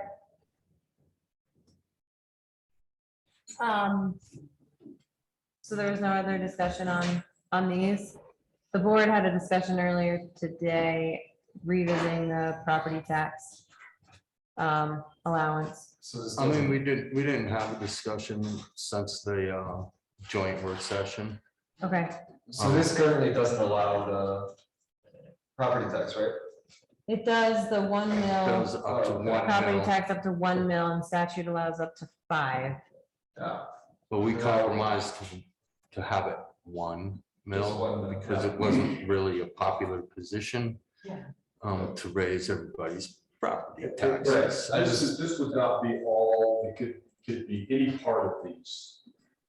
I don't think it was a suggestion that we would do all these things, but rather that these are the three possibilities. These are the three things that the authority would be allowed to do. Yes. I have a question for Michael. How are deed restricted homes assessed for property taxes? They will be, they're assessed, sorry. They're assessed based on their assessed value. Now, when you have a no, their assessed value.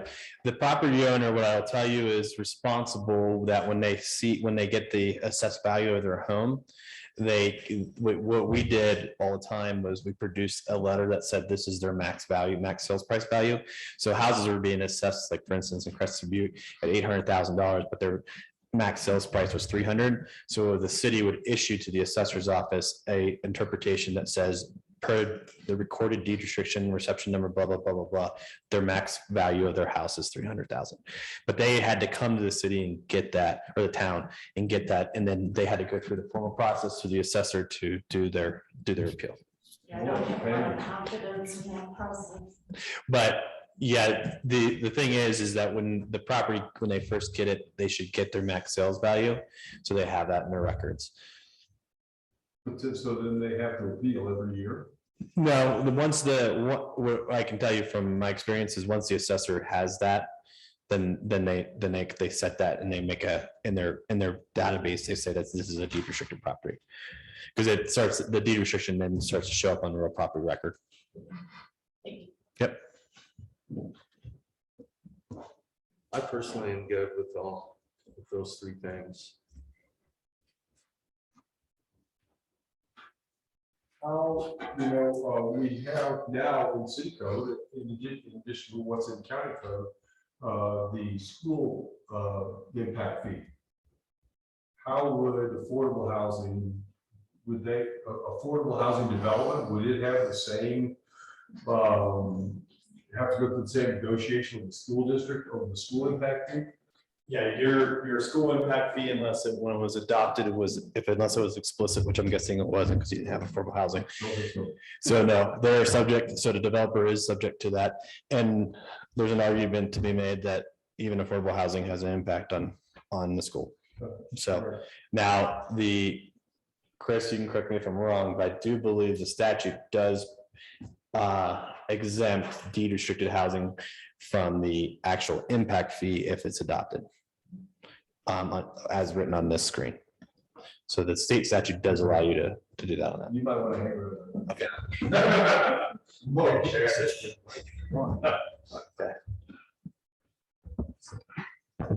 Yeah, do we have any consensus? Sorry. Does the property tax have to go to the voters?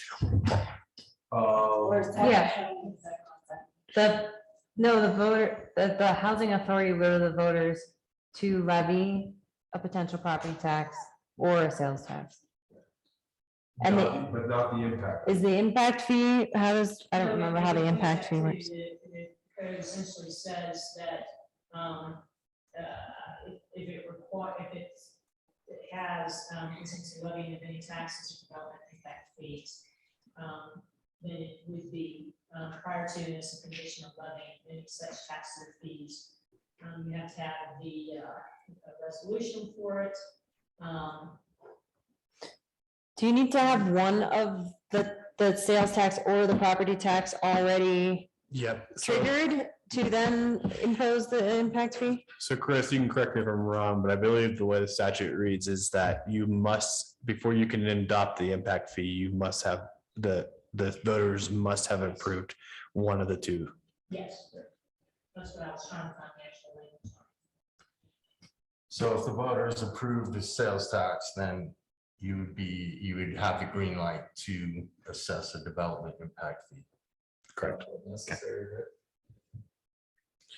And yeah, But you wouldn't have to. nope, you don't have to do it. And again, I think it's really, are you the paper? Yes, so make sure this is really clear that that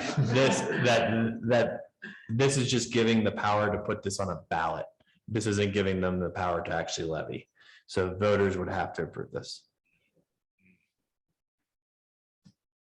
And also for, I mean, the board, which is comprised of 2 reps from the city and county, would have to approve that first to even consider going to the voters. So you have to have pretty much buy-in from the city and county. Great, Jeff, I'm glad you brought that up, because the IGA, what is in there, which you're not seeing tonight, is that the recommendation from the last joint work session was that it required a super majority. So that is in there, and what a super majority means is that both members from the city, both members from the county, and at least one at-large member must approve, but both the city and counties have to be unanimous.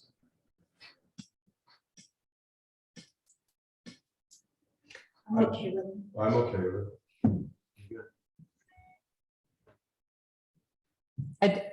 I will offer, again, the conversation that the board had earlier, Commissioner Marcella and I were willing to remove the property tax levying off of the option just for the optics, and also the generated revenues from sales tax were much more lucrative. Not just that, but property tax really hits residents. Sales tax is shared between tourists and residents. I think you'd have a very difficult time getting a property tax initiative through. That's just my opinion. So I think naturally. Yeah, there we go. There's a natural entry Yeah. barrier anyways. I don't see why we would limit them in that case. And I'll say, I mean, my willingness to leave it in is not because I want to do it anytime soon. It's just I don't want to remove it for all time, like for decades from now, from the housing authority to be able to tap into that.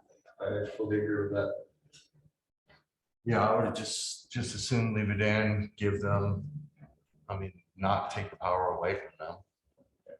Because if you do that, then they don't get it back. No, you're absolutely correct. Unfortunately, when this is public, you know, the first thing they're gonna say is they're raising my property taxes. I mean, that's going to happen, so. Yeah, on that, the edge of that comment, it'd be great if we could just be sure to communicate whatever is formally passed then, if we could include the full message in our communications as we talk about it. In favor of that? Okay, We'll have our communications director work on that.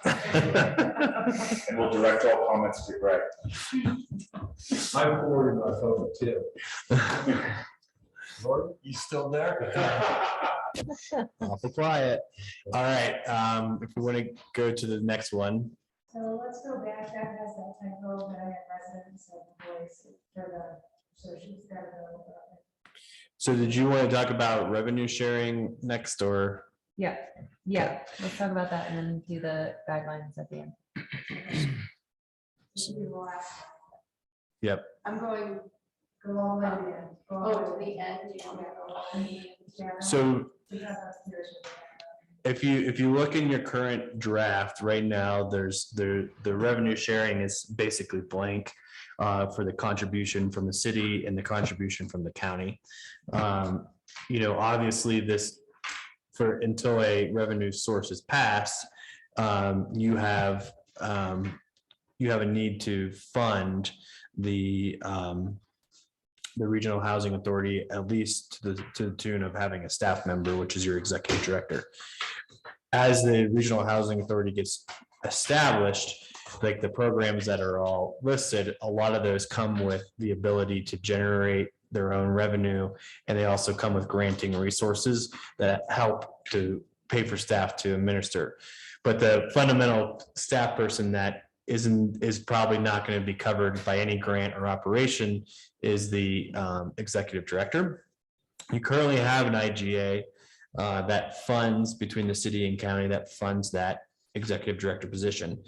In here, what's really critical too is that the way the IGA is written, it allows the employees of the future regional housing authority to be either a employee of the city or an employee of the county. I think that's a really important thing to realize in this draft, because that makes long-term affordability for health benefits, et cetera, more accessible to this board by allowing them to be basically a leased employee from one of your two entities.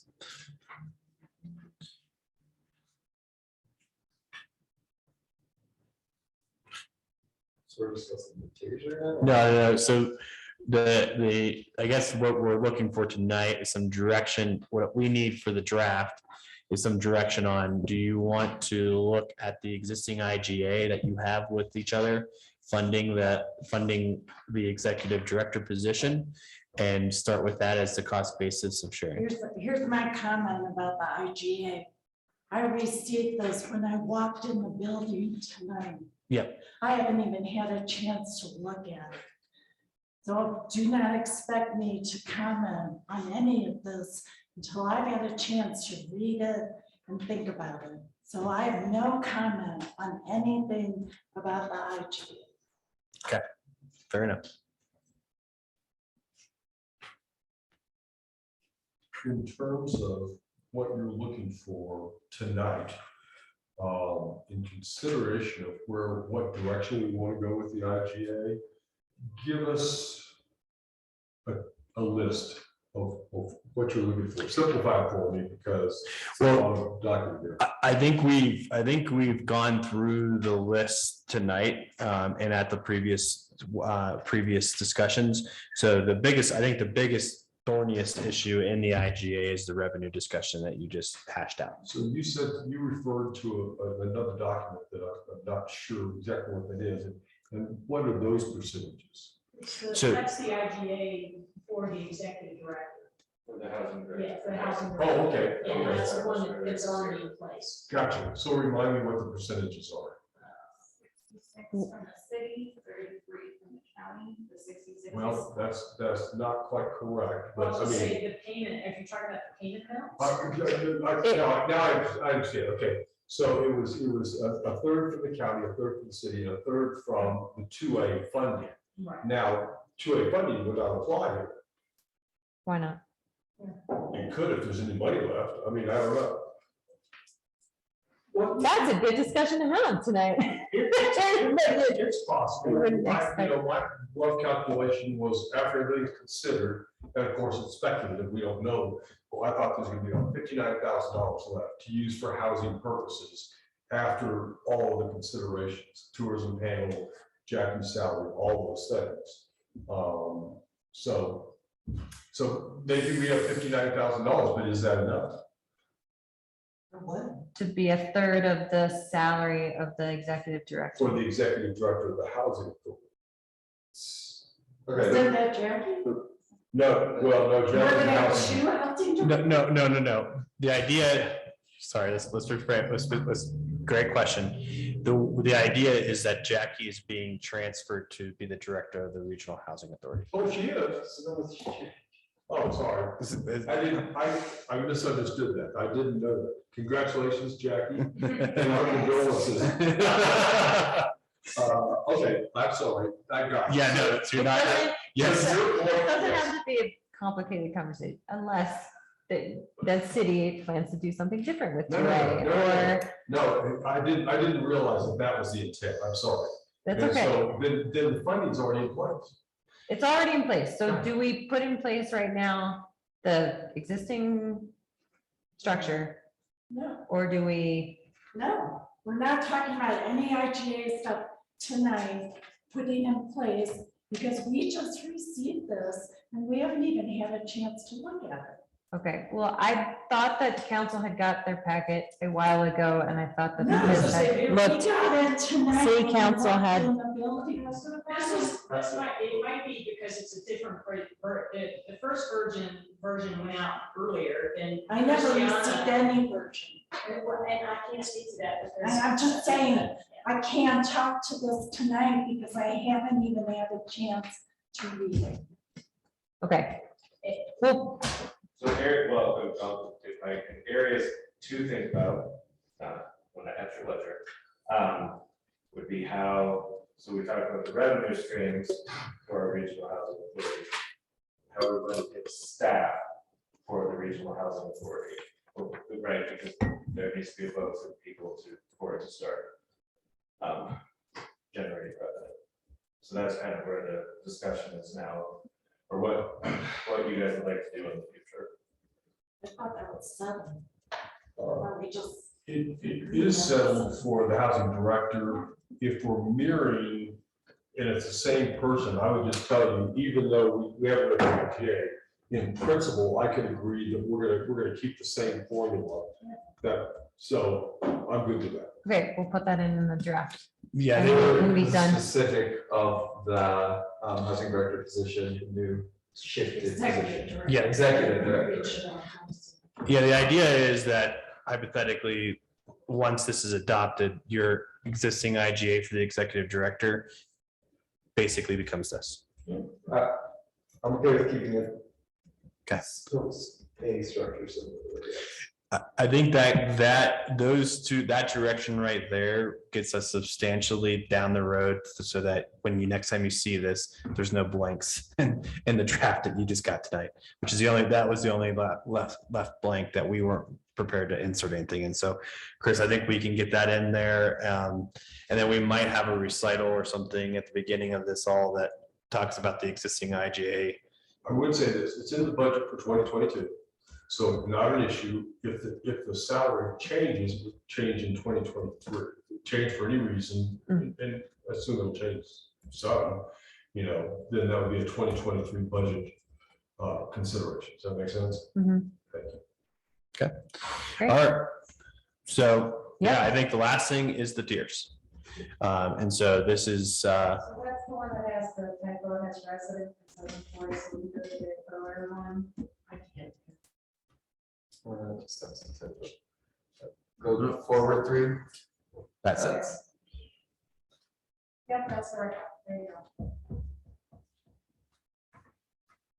So this is just real quick. I'll just give an introduction and I'm going to shut up. So this is a tier. These tiers are actually in the community guidelines. What I think is important tonight is that because this is not going to be adopted by the council or by the BOCs formally, that you give clear direction to the future board members of where you want this to be, because this seems to be the last remaining item as associated with the community guidelines. So we could carry that forward to the new board. I mean, to be frank, and get to the point that what we should be offering them is an equitable solution, not this. I don't think this is equitable in any way. It prioritizes our community that commutes, which large majority of those people are people of color. I don't see why we would give them the direction, even if we're ignoring the percentages and the exact, but this in the just reading language, it deprioritizes that community. I don't think that's fair at all. I think that the proposed draft that Full Circle gave was an or, and it's a 4-year. The numbers don't really matter because ultimately they'll get to decide the nitty gritty. But I think that if we're going to tell them that, generally this is how we feel it should be structured, then it's even more important now that we are very equitable in that sense. And right now, this is not equitable. It's just not. I would disagree. I think that it is, and I'll explain why. And remember, we had a great conversation around this. You were there, and Tracy and Tim, and actually the changes we made. I don't think Tracy was there. Oh, you weren't? Oh, sorry. I'm sorry, I didn't realize it. But the changes we made were based on your recommendation. I mean, you really were very articulate in terms of expressing this particular tier. And with consideration to your opinion, this is the tier we arrived at. And I would say this, I understand where you're coming from and you feel like it's inequitable. I think making decisions on any kind of racism in these tiers is a big mistake. That's just my opinion. I don't think that should be a factor in how these tiers are constructed. Okay. Can I add? Okay, go ahead. Can I add to that? Oh, please. You will not see race in any of the tiers. There's the factor of race is not considered, and it shouldn't be. Okay. Okay. We're not deprioritizing anybody. We're prioritizing local workforce, as any community should. Okay. Local workforce is our priority. Okay. It's not to say that we're deprioritizing somebody because of that. It's just that we are doing our due diligence as elected officials to make sure that the folks that need and want to work here have a housing opportunity. Right now, they don't. Because commuters take up 75% of our housing stock. They already have opportunity. They already are prioritized. They take up 75% of our housing stock, which is why we can't house local workforce. We cannot house local workforce because we don't give the opportunity to those people to work locally. It is not about whether people can house themselves if they work locally. We're literally talking about how we want a community to be shifted around people coming into the community. We are not prioritizing people who are currently in the community. If we want more people to work locally, that's a whole separate subject that I am willing to work with you on to get people who commute to work locally. All of us would be happy on that. No one disagrees with that. The fact that we are still prioritizing people who 75%, mind you, we are elected representatives of them, like it or not, is insane to me. It's baffling. How are we actually talking about how they 75% of our community doesn't exist, or we shouldn't prioritize them because they just don't want to work here? Maybe there's other reasons they won't want to work here. Maybe the wages aren't enough. That's what we see at Full Circle all the time. Wages are not high enough to sustain their families. Maybe we don't hire them and we keep turning them away. We hear that all the time too. How about we work on those separate issues separately to get that number down? And while we have this up, then we work on this. We need to make sure that we are making sure our constituents, all of our constituents, are properly represented. This is not proper representation. 75% of the people that voted for us and got us elected, got us here, not the 25%, unfortunately. And I wish that number was higher, I really do. I'm more than happy to work on that, separate issue. We cannot prioritize them, which this is doing that. By prioritizing a different group, you are deprioritizing. This gives the ability for any people who want to come into our community and take these housings for people who've lived here for years, more than it gives the opportunity for people to switch jobs. This does not give that type of switch.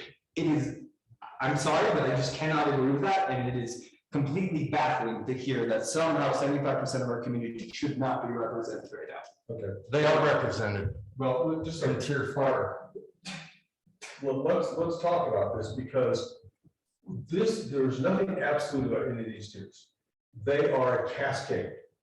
If you have 200 people need housing, and we have the study from 2018 said that the number was 578 was the need for housing. We're not going to touch that in the next 5 years. I get it. We're not going to build our way out of that. But as we do build, you know, these will be, you know, these will cascade, and all of them may be filled. All of them may be taken care of in some way. So I'm not sure it doesn't leave anybody out. Well, then why not? Well, then why not just include them both at once? Why not include them in a tier 2 system? If we're talking about how it's not going to leave anyone out, then let's just go the whole way and then put them in the tier 2 system alongside of employees. I'm not even saying that we exclude employees. I'm just saying let's include them with that tier 2 place. And the problem with tier 2 right now is obviously that this isn't giving any yearly allowance. So if anyone moved into town and they met the 140% or less, then they can easily move into affordable housing, which is why there was a 4-year buffer system. But that even gives the ability for anyone who's currently working outside of our community, which we have plenty of people who live outside of our community but work here, the ability to move in if they clearly demonstrated they want to be a part of the community. I mean, they worked for us for 4 years. I don't see why we can't have both of them in the same tier at tier 2. I don't see why that's that big of a discussion. It's 4 years. There are community members. I mean, it was mentioned that they bring money in from other communities, which, I mean, completely fair. They still end up paying taxes here, ultimately, one way or another, fill their car, pay sales taxes, go to Safeway. The problem is that most of them don't shop at Safeway. You don't know that, Tim.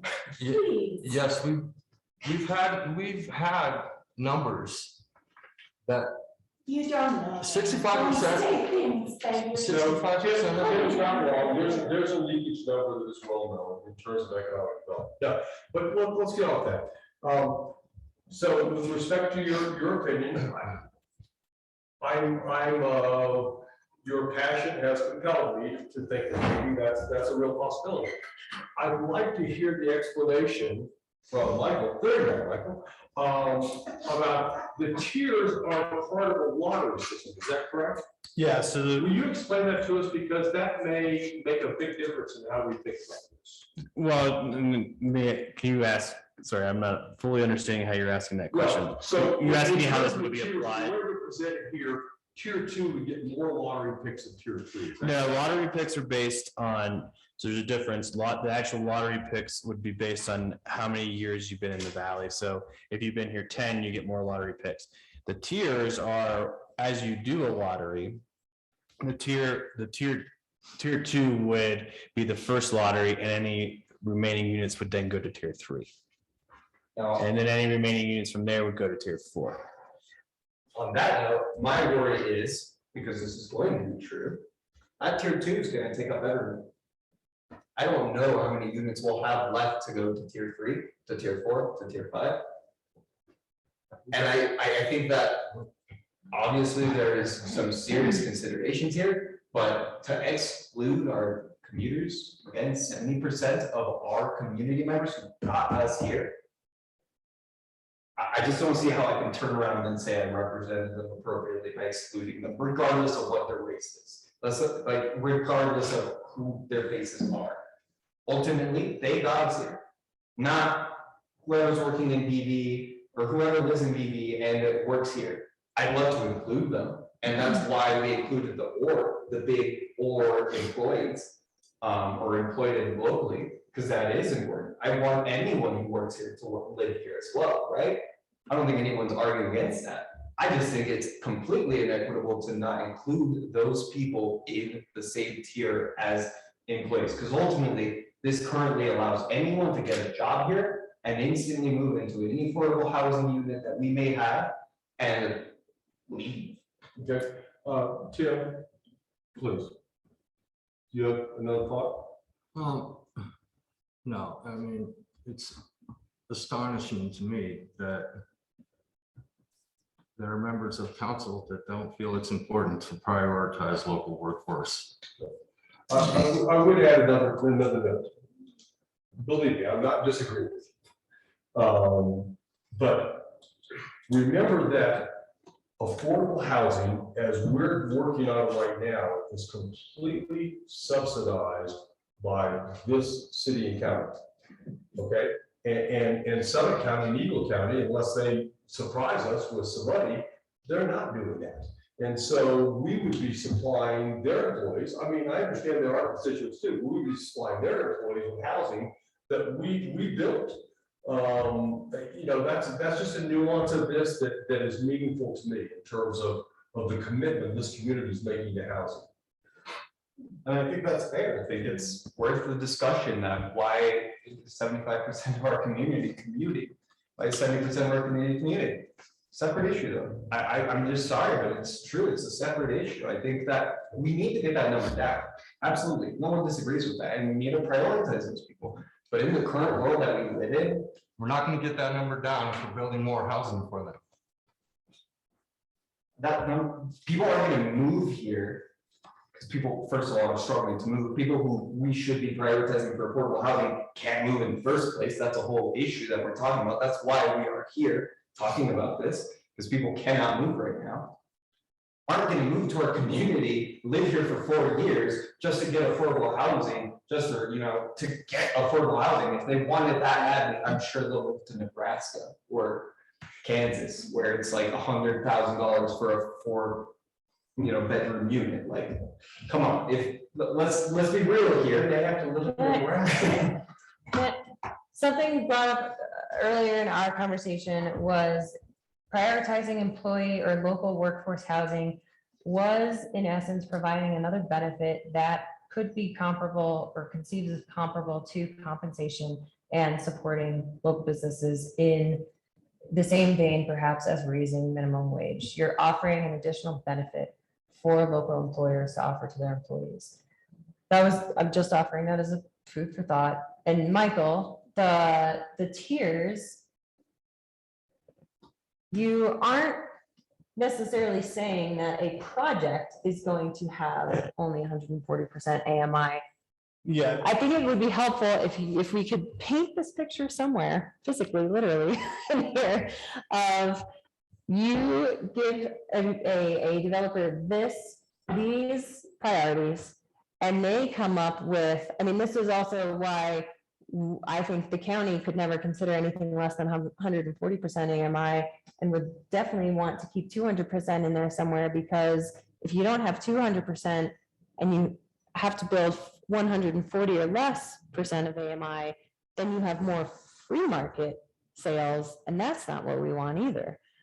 So there's a formula of including all of it, and because you put tier 2 as tier 2 and not tier 4 doesn't mean that you're going to have a majority of that housing stock in a project, correct? Or would you speak more into that? Yeah, really quickly, you hit on a couple of different things, but when you actually develop a project, I've heard that someone that makes 200% AMI shouldn't be included in this. What I can tell you from firsthand experience is that in a pro forma for a project, when you build 200% AMI units and you allow those units to be in there, they actually subsidize and make units available for the 140 and less, because you're able to, a developer, the house might cost $300,000 to build, but they're able to charge a 200% AMI person $350, and then they can charge $250 to a 140. And so they actually, what happens inside a project is by having some higher end units for those higher end AMIs, the benefit actually are the people that actually most benefit are the lower AMIs, because that shared cost is then basically it's subsidized by the higher buyers. And again, what happens is when you do a project, the developer, when you actually have a lottery, there'll be a map. This picture, and we could go back to actually here, if you guys flip to Morgan's if you were to look at this map right here on the second page, because this is the best one to look at, each of these units would actually have an AMI associated with it. So if it was a 140 unit on these tiers, if one of these units was 140 and the one right next to it was 200, if you were 140, you would only qualify, if you were 140 and below, you would qualify for not just the 140, but the 200. But if you were above 140, you would only qualify for the 200. And so through a development pro forma and through the lottery, what winds up happening is that the 140 and below actually have an advantage, because they qualify for all of the units in the project, whereas a 200% AMI would only qualify for units that are 200% or priced for 200% AMI. So they couldn't step down into a unit. And I just want to make it clear, I'm not even advocating for removing 200% AMI. I'm just advocating for including commuters in our tier 2 system. That's it. Thank you.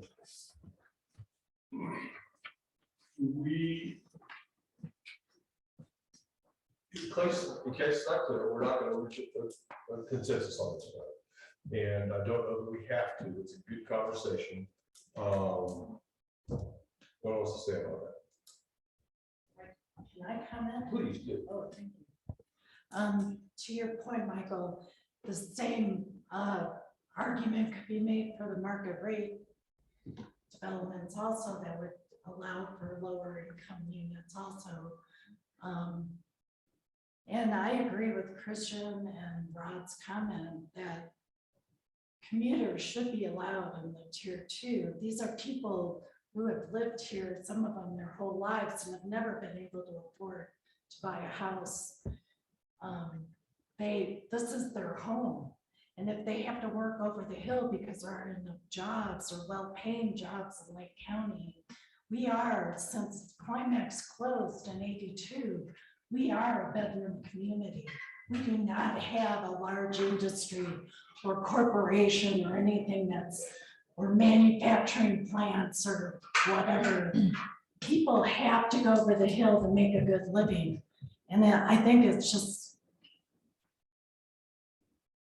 I think it's ridiculous that we're not including them in tier 2 prior to a 200% AMI. Is that, to me, that's just ridiculous.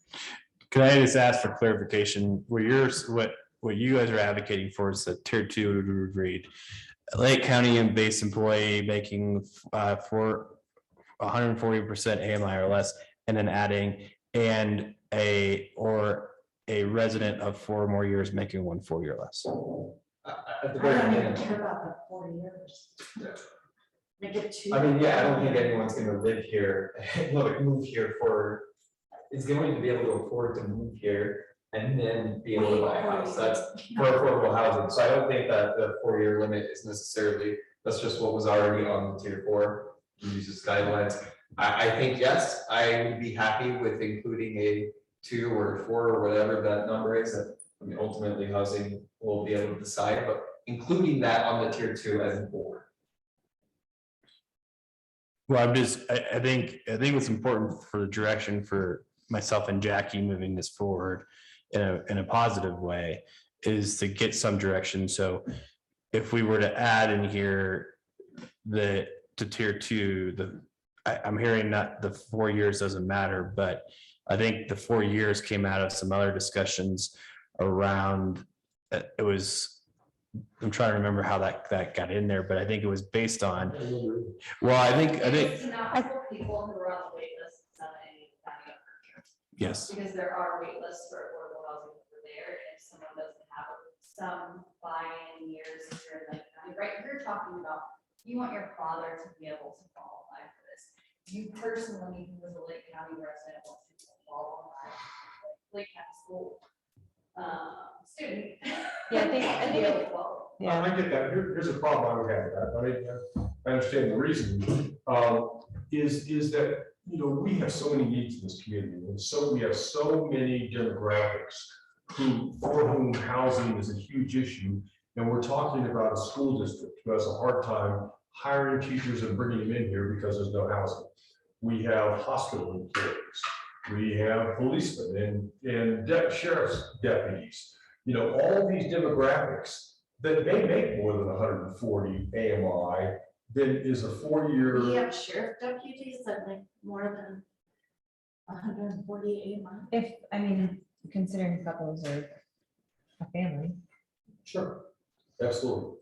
So the point I'm trying to make is 4 years seems like a kind of a tough nut to crack. If we want to have people, you know, we want to hire people from out of town, which right now, none of us can hire anybody from out of town and bring them in. So you're advocating for lower amount of years for Lake County residents? Wait, hold on. That's just separate issues. Yeah, wait, so Greg, I think you're misunderstanding. The 4 years would only apply to what Christy was talking about, which is if you commute, a commuter would have to have been here, and to be in tier 2, they would have to have been here for 4 years. And I think that comment is correct, because that's where it came from, was the concern that if you don't have any years in Lake County and the housing comes up and you're a commuter, then you can come from Summit, you've never lived in this community, and then immediately step into housing. So I think you're right, Chrissy. Thanks. So you would have had to be a commuter for at least 4 years. Yes. Okay. And then you could be a Lake County based employee. And I misunderstood. Sorry. Yep. Shooting from the hip right now. So sorry. Well, I tend to think, as Ted does, that because this is our program and our subsidy, that we're building these houses, that, but I can live with tier 2 people. I'll leave it at that. I can live with that. I don't love it, but. That's what a compromise. Camel design, or horse design, that committee. Yeah. Okay. All right. So is there anything from the commissioners just before what Jackie and I will do is look at that tier 2 and add the 4-year requirement, and then that will be what's brought to the board. So what this would say is, Combine tier. it's gonna mess up the rest of the tiers, so let's not pay attention to the rest of the tiers, because we'll have to figure out how to amend it. I'm not gonna try to read everyone, but I think what I'm hearing is, as a compromise, is that what you're looking for is that the tier 2 would be Lake County based employees making 140% AMI or less, or a Lake County resident of 4 years making 140 or less. Yes. And I think the 4 years, to Christie's point, does protect us a little bit from new people in Southern County being able to find subsidized housing here. Or anywhere, or Denver, Okay, people coming yeah. up and say, I want to live in the mountains, and they've got affordable housing that I qualify for. And Right, that's a really good point. I hadn't thought of that. because that's the flux of people that we've experienced during COVID. They just want to stay in the city, and so they were all moving up to the mountains. So they could be remote percent qualified. Correct. Oh, wow. So it would be moving, actually, so if you look at it, it would be combining tier 2 and tier 4 into tier 2. And then we would have, and then we wouldn't have a tier 4. Basically, yeah. Okay. Yeah, I think if we want to spin our wheels and not solve any problems, that would be the way to go. I completely disagree with it. We need to prioritize our local workforce. It's not like I can go to Summit County and go, hey, you know, I got this great job in Leadville, but there's no place to live in Leadville. You guys got some deed restrictions for me? That would never happen.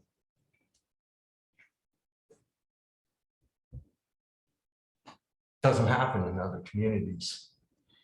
Other communities support their local workforce.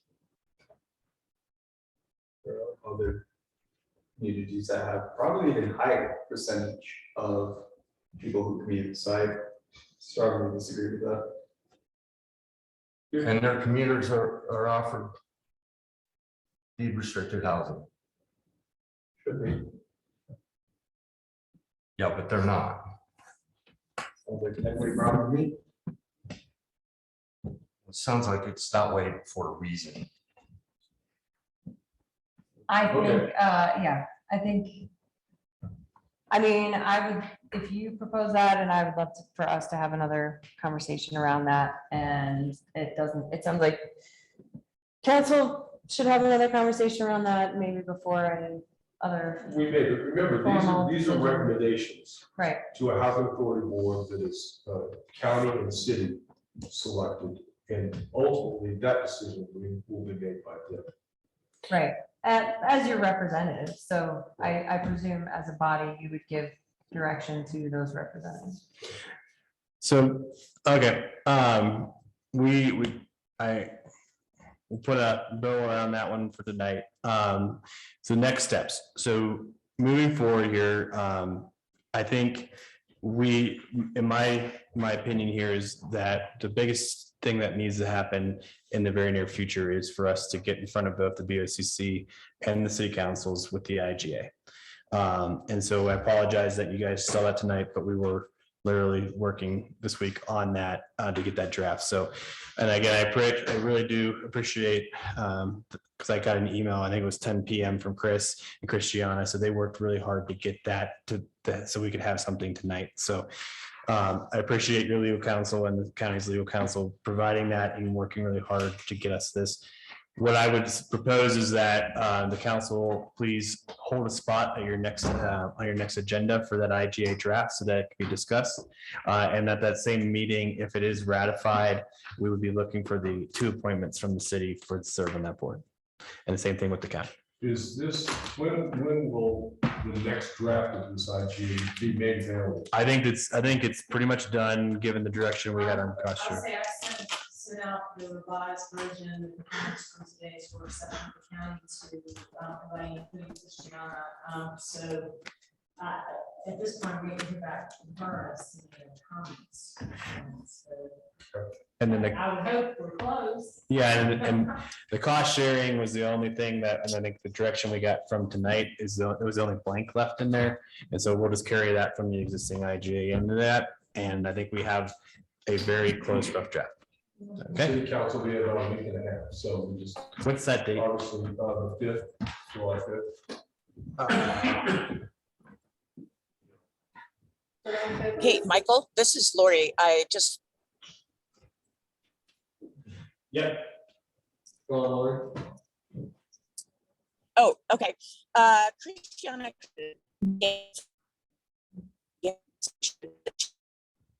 Lori, you're breaking up really bad right now. Could you perhaps send this through text? Or chat or something. Yeah, chat, sorry.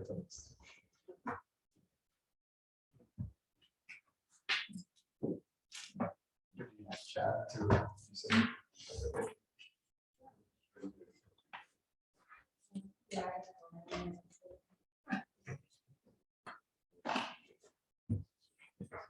Madam Chair, while we have a brief interruption, wait for the lawyer to fix that. We have a citizen who'd like to make a comment. I thought maybe now would be as good a time as any. Please step up. That microphone is working properly, please. Thank you. State your name. My name is Wayne Oberg. I'm a tourist.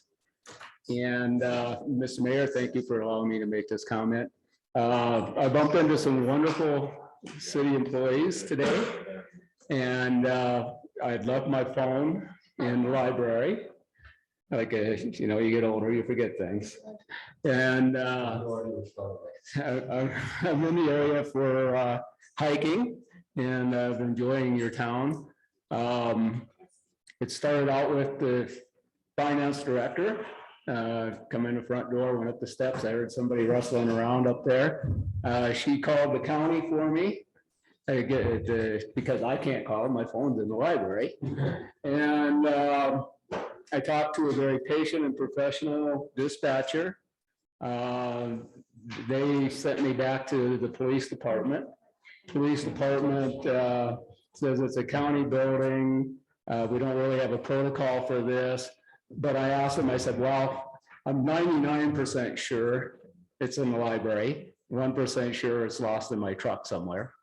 And so I asked them to call my number. They both, and I don't hear that well either.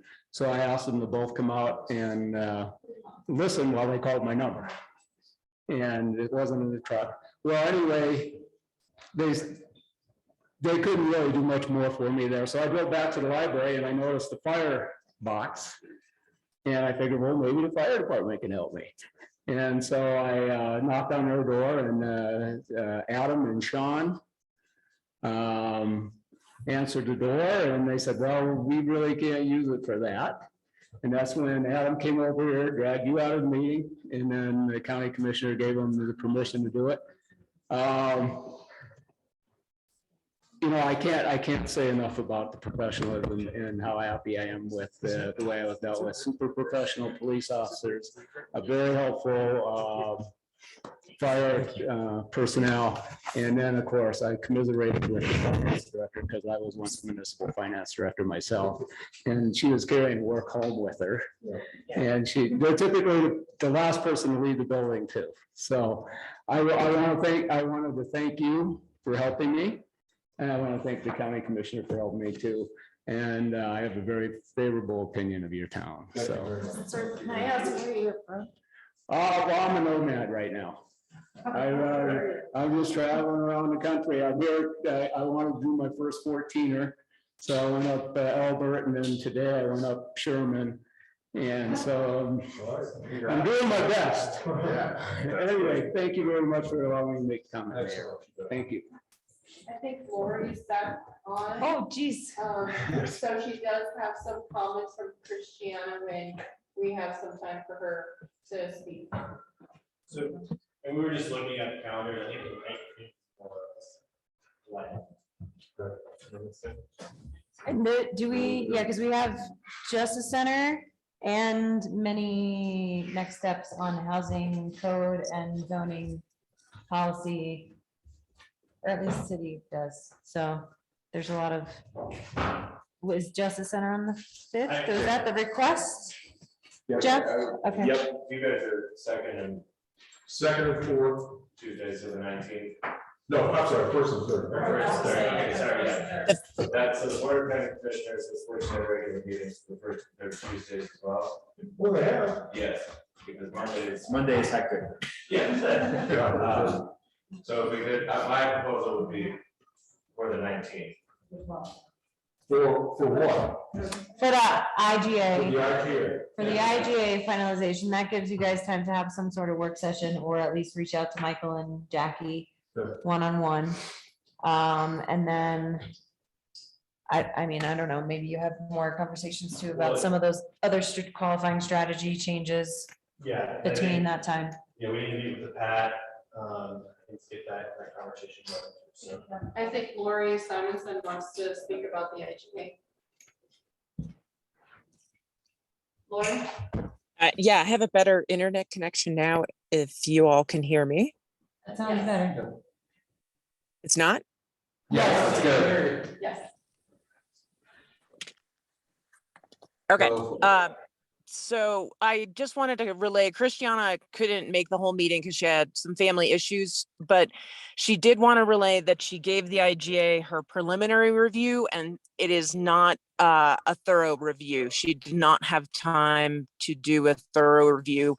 We're all at a conference this week, so I understand the time pressures, but I don't know, she didn't really have time to do a thorough review, so I don't know how close we are, because I just don't know how much time she's had to look at it. So that's what I wanted to convey. There may be a little bit more back and forth is all. Lori, I'm going to suggest, and we'll talk to city council on the 5th of July, but maybe a work session on that following Tuesday would make a lot of sense for a whole lot of reasons.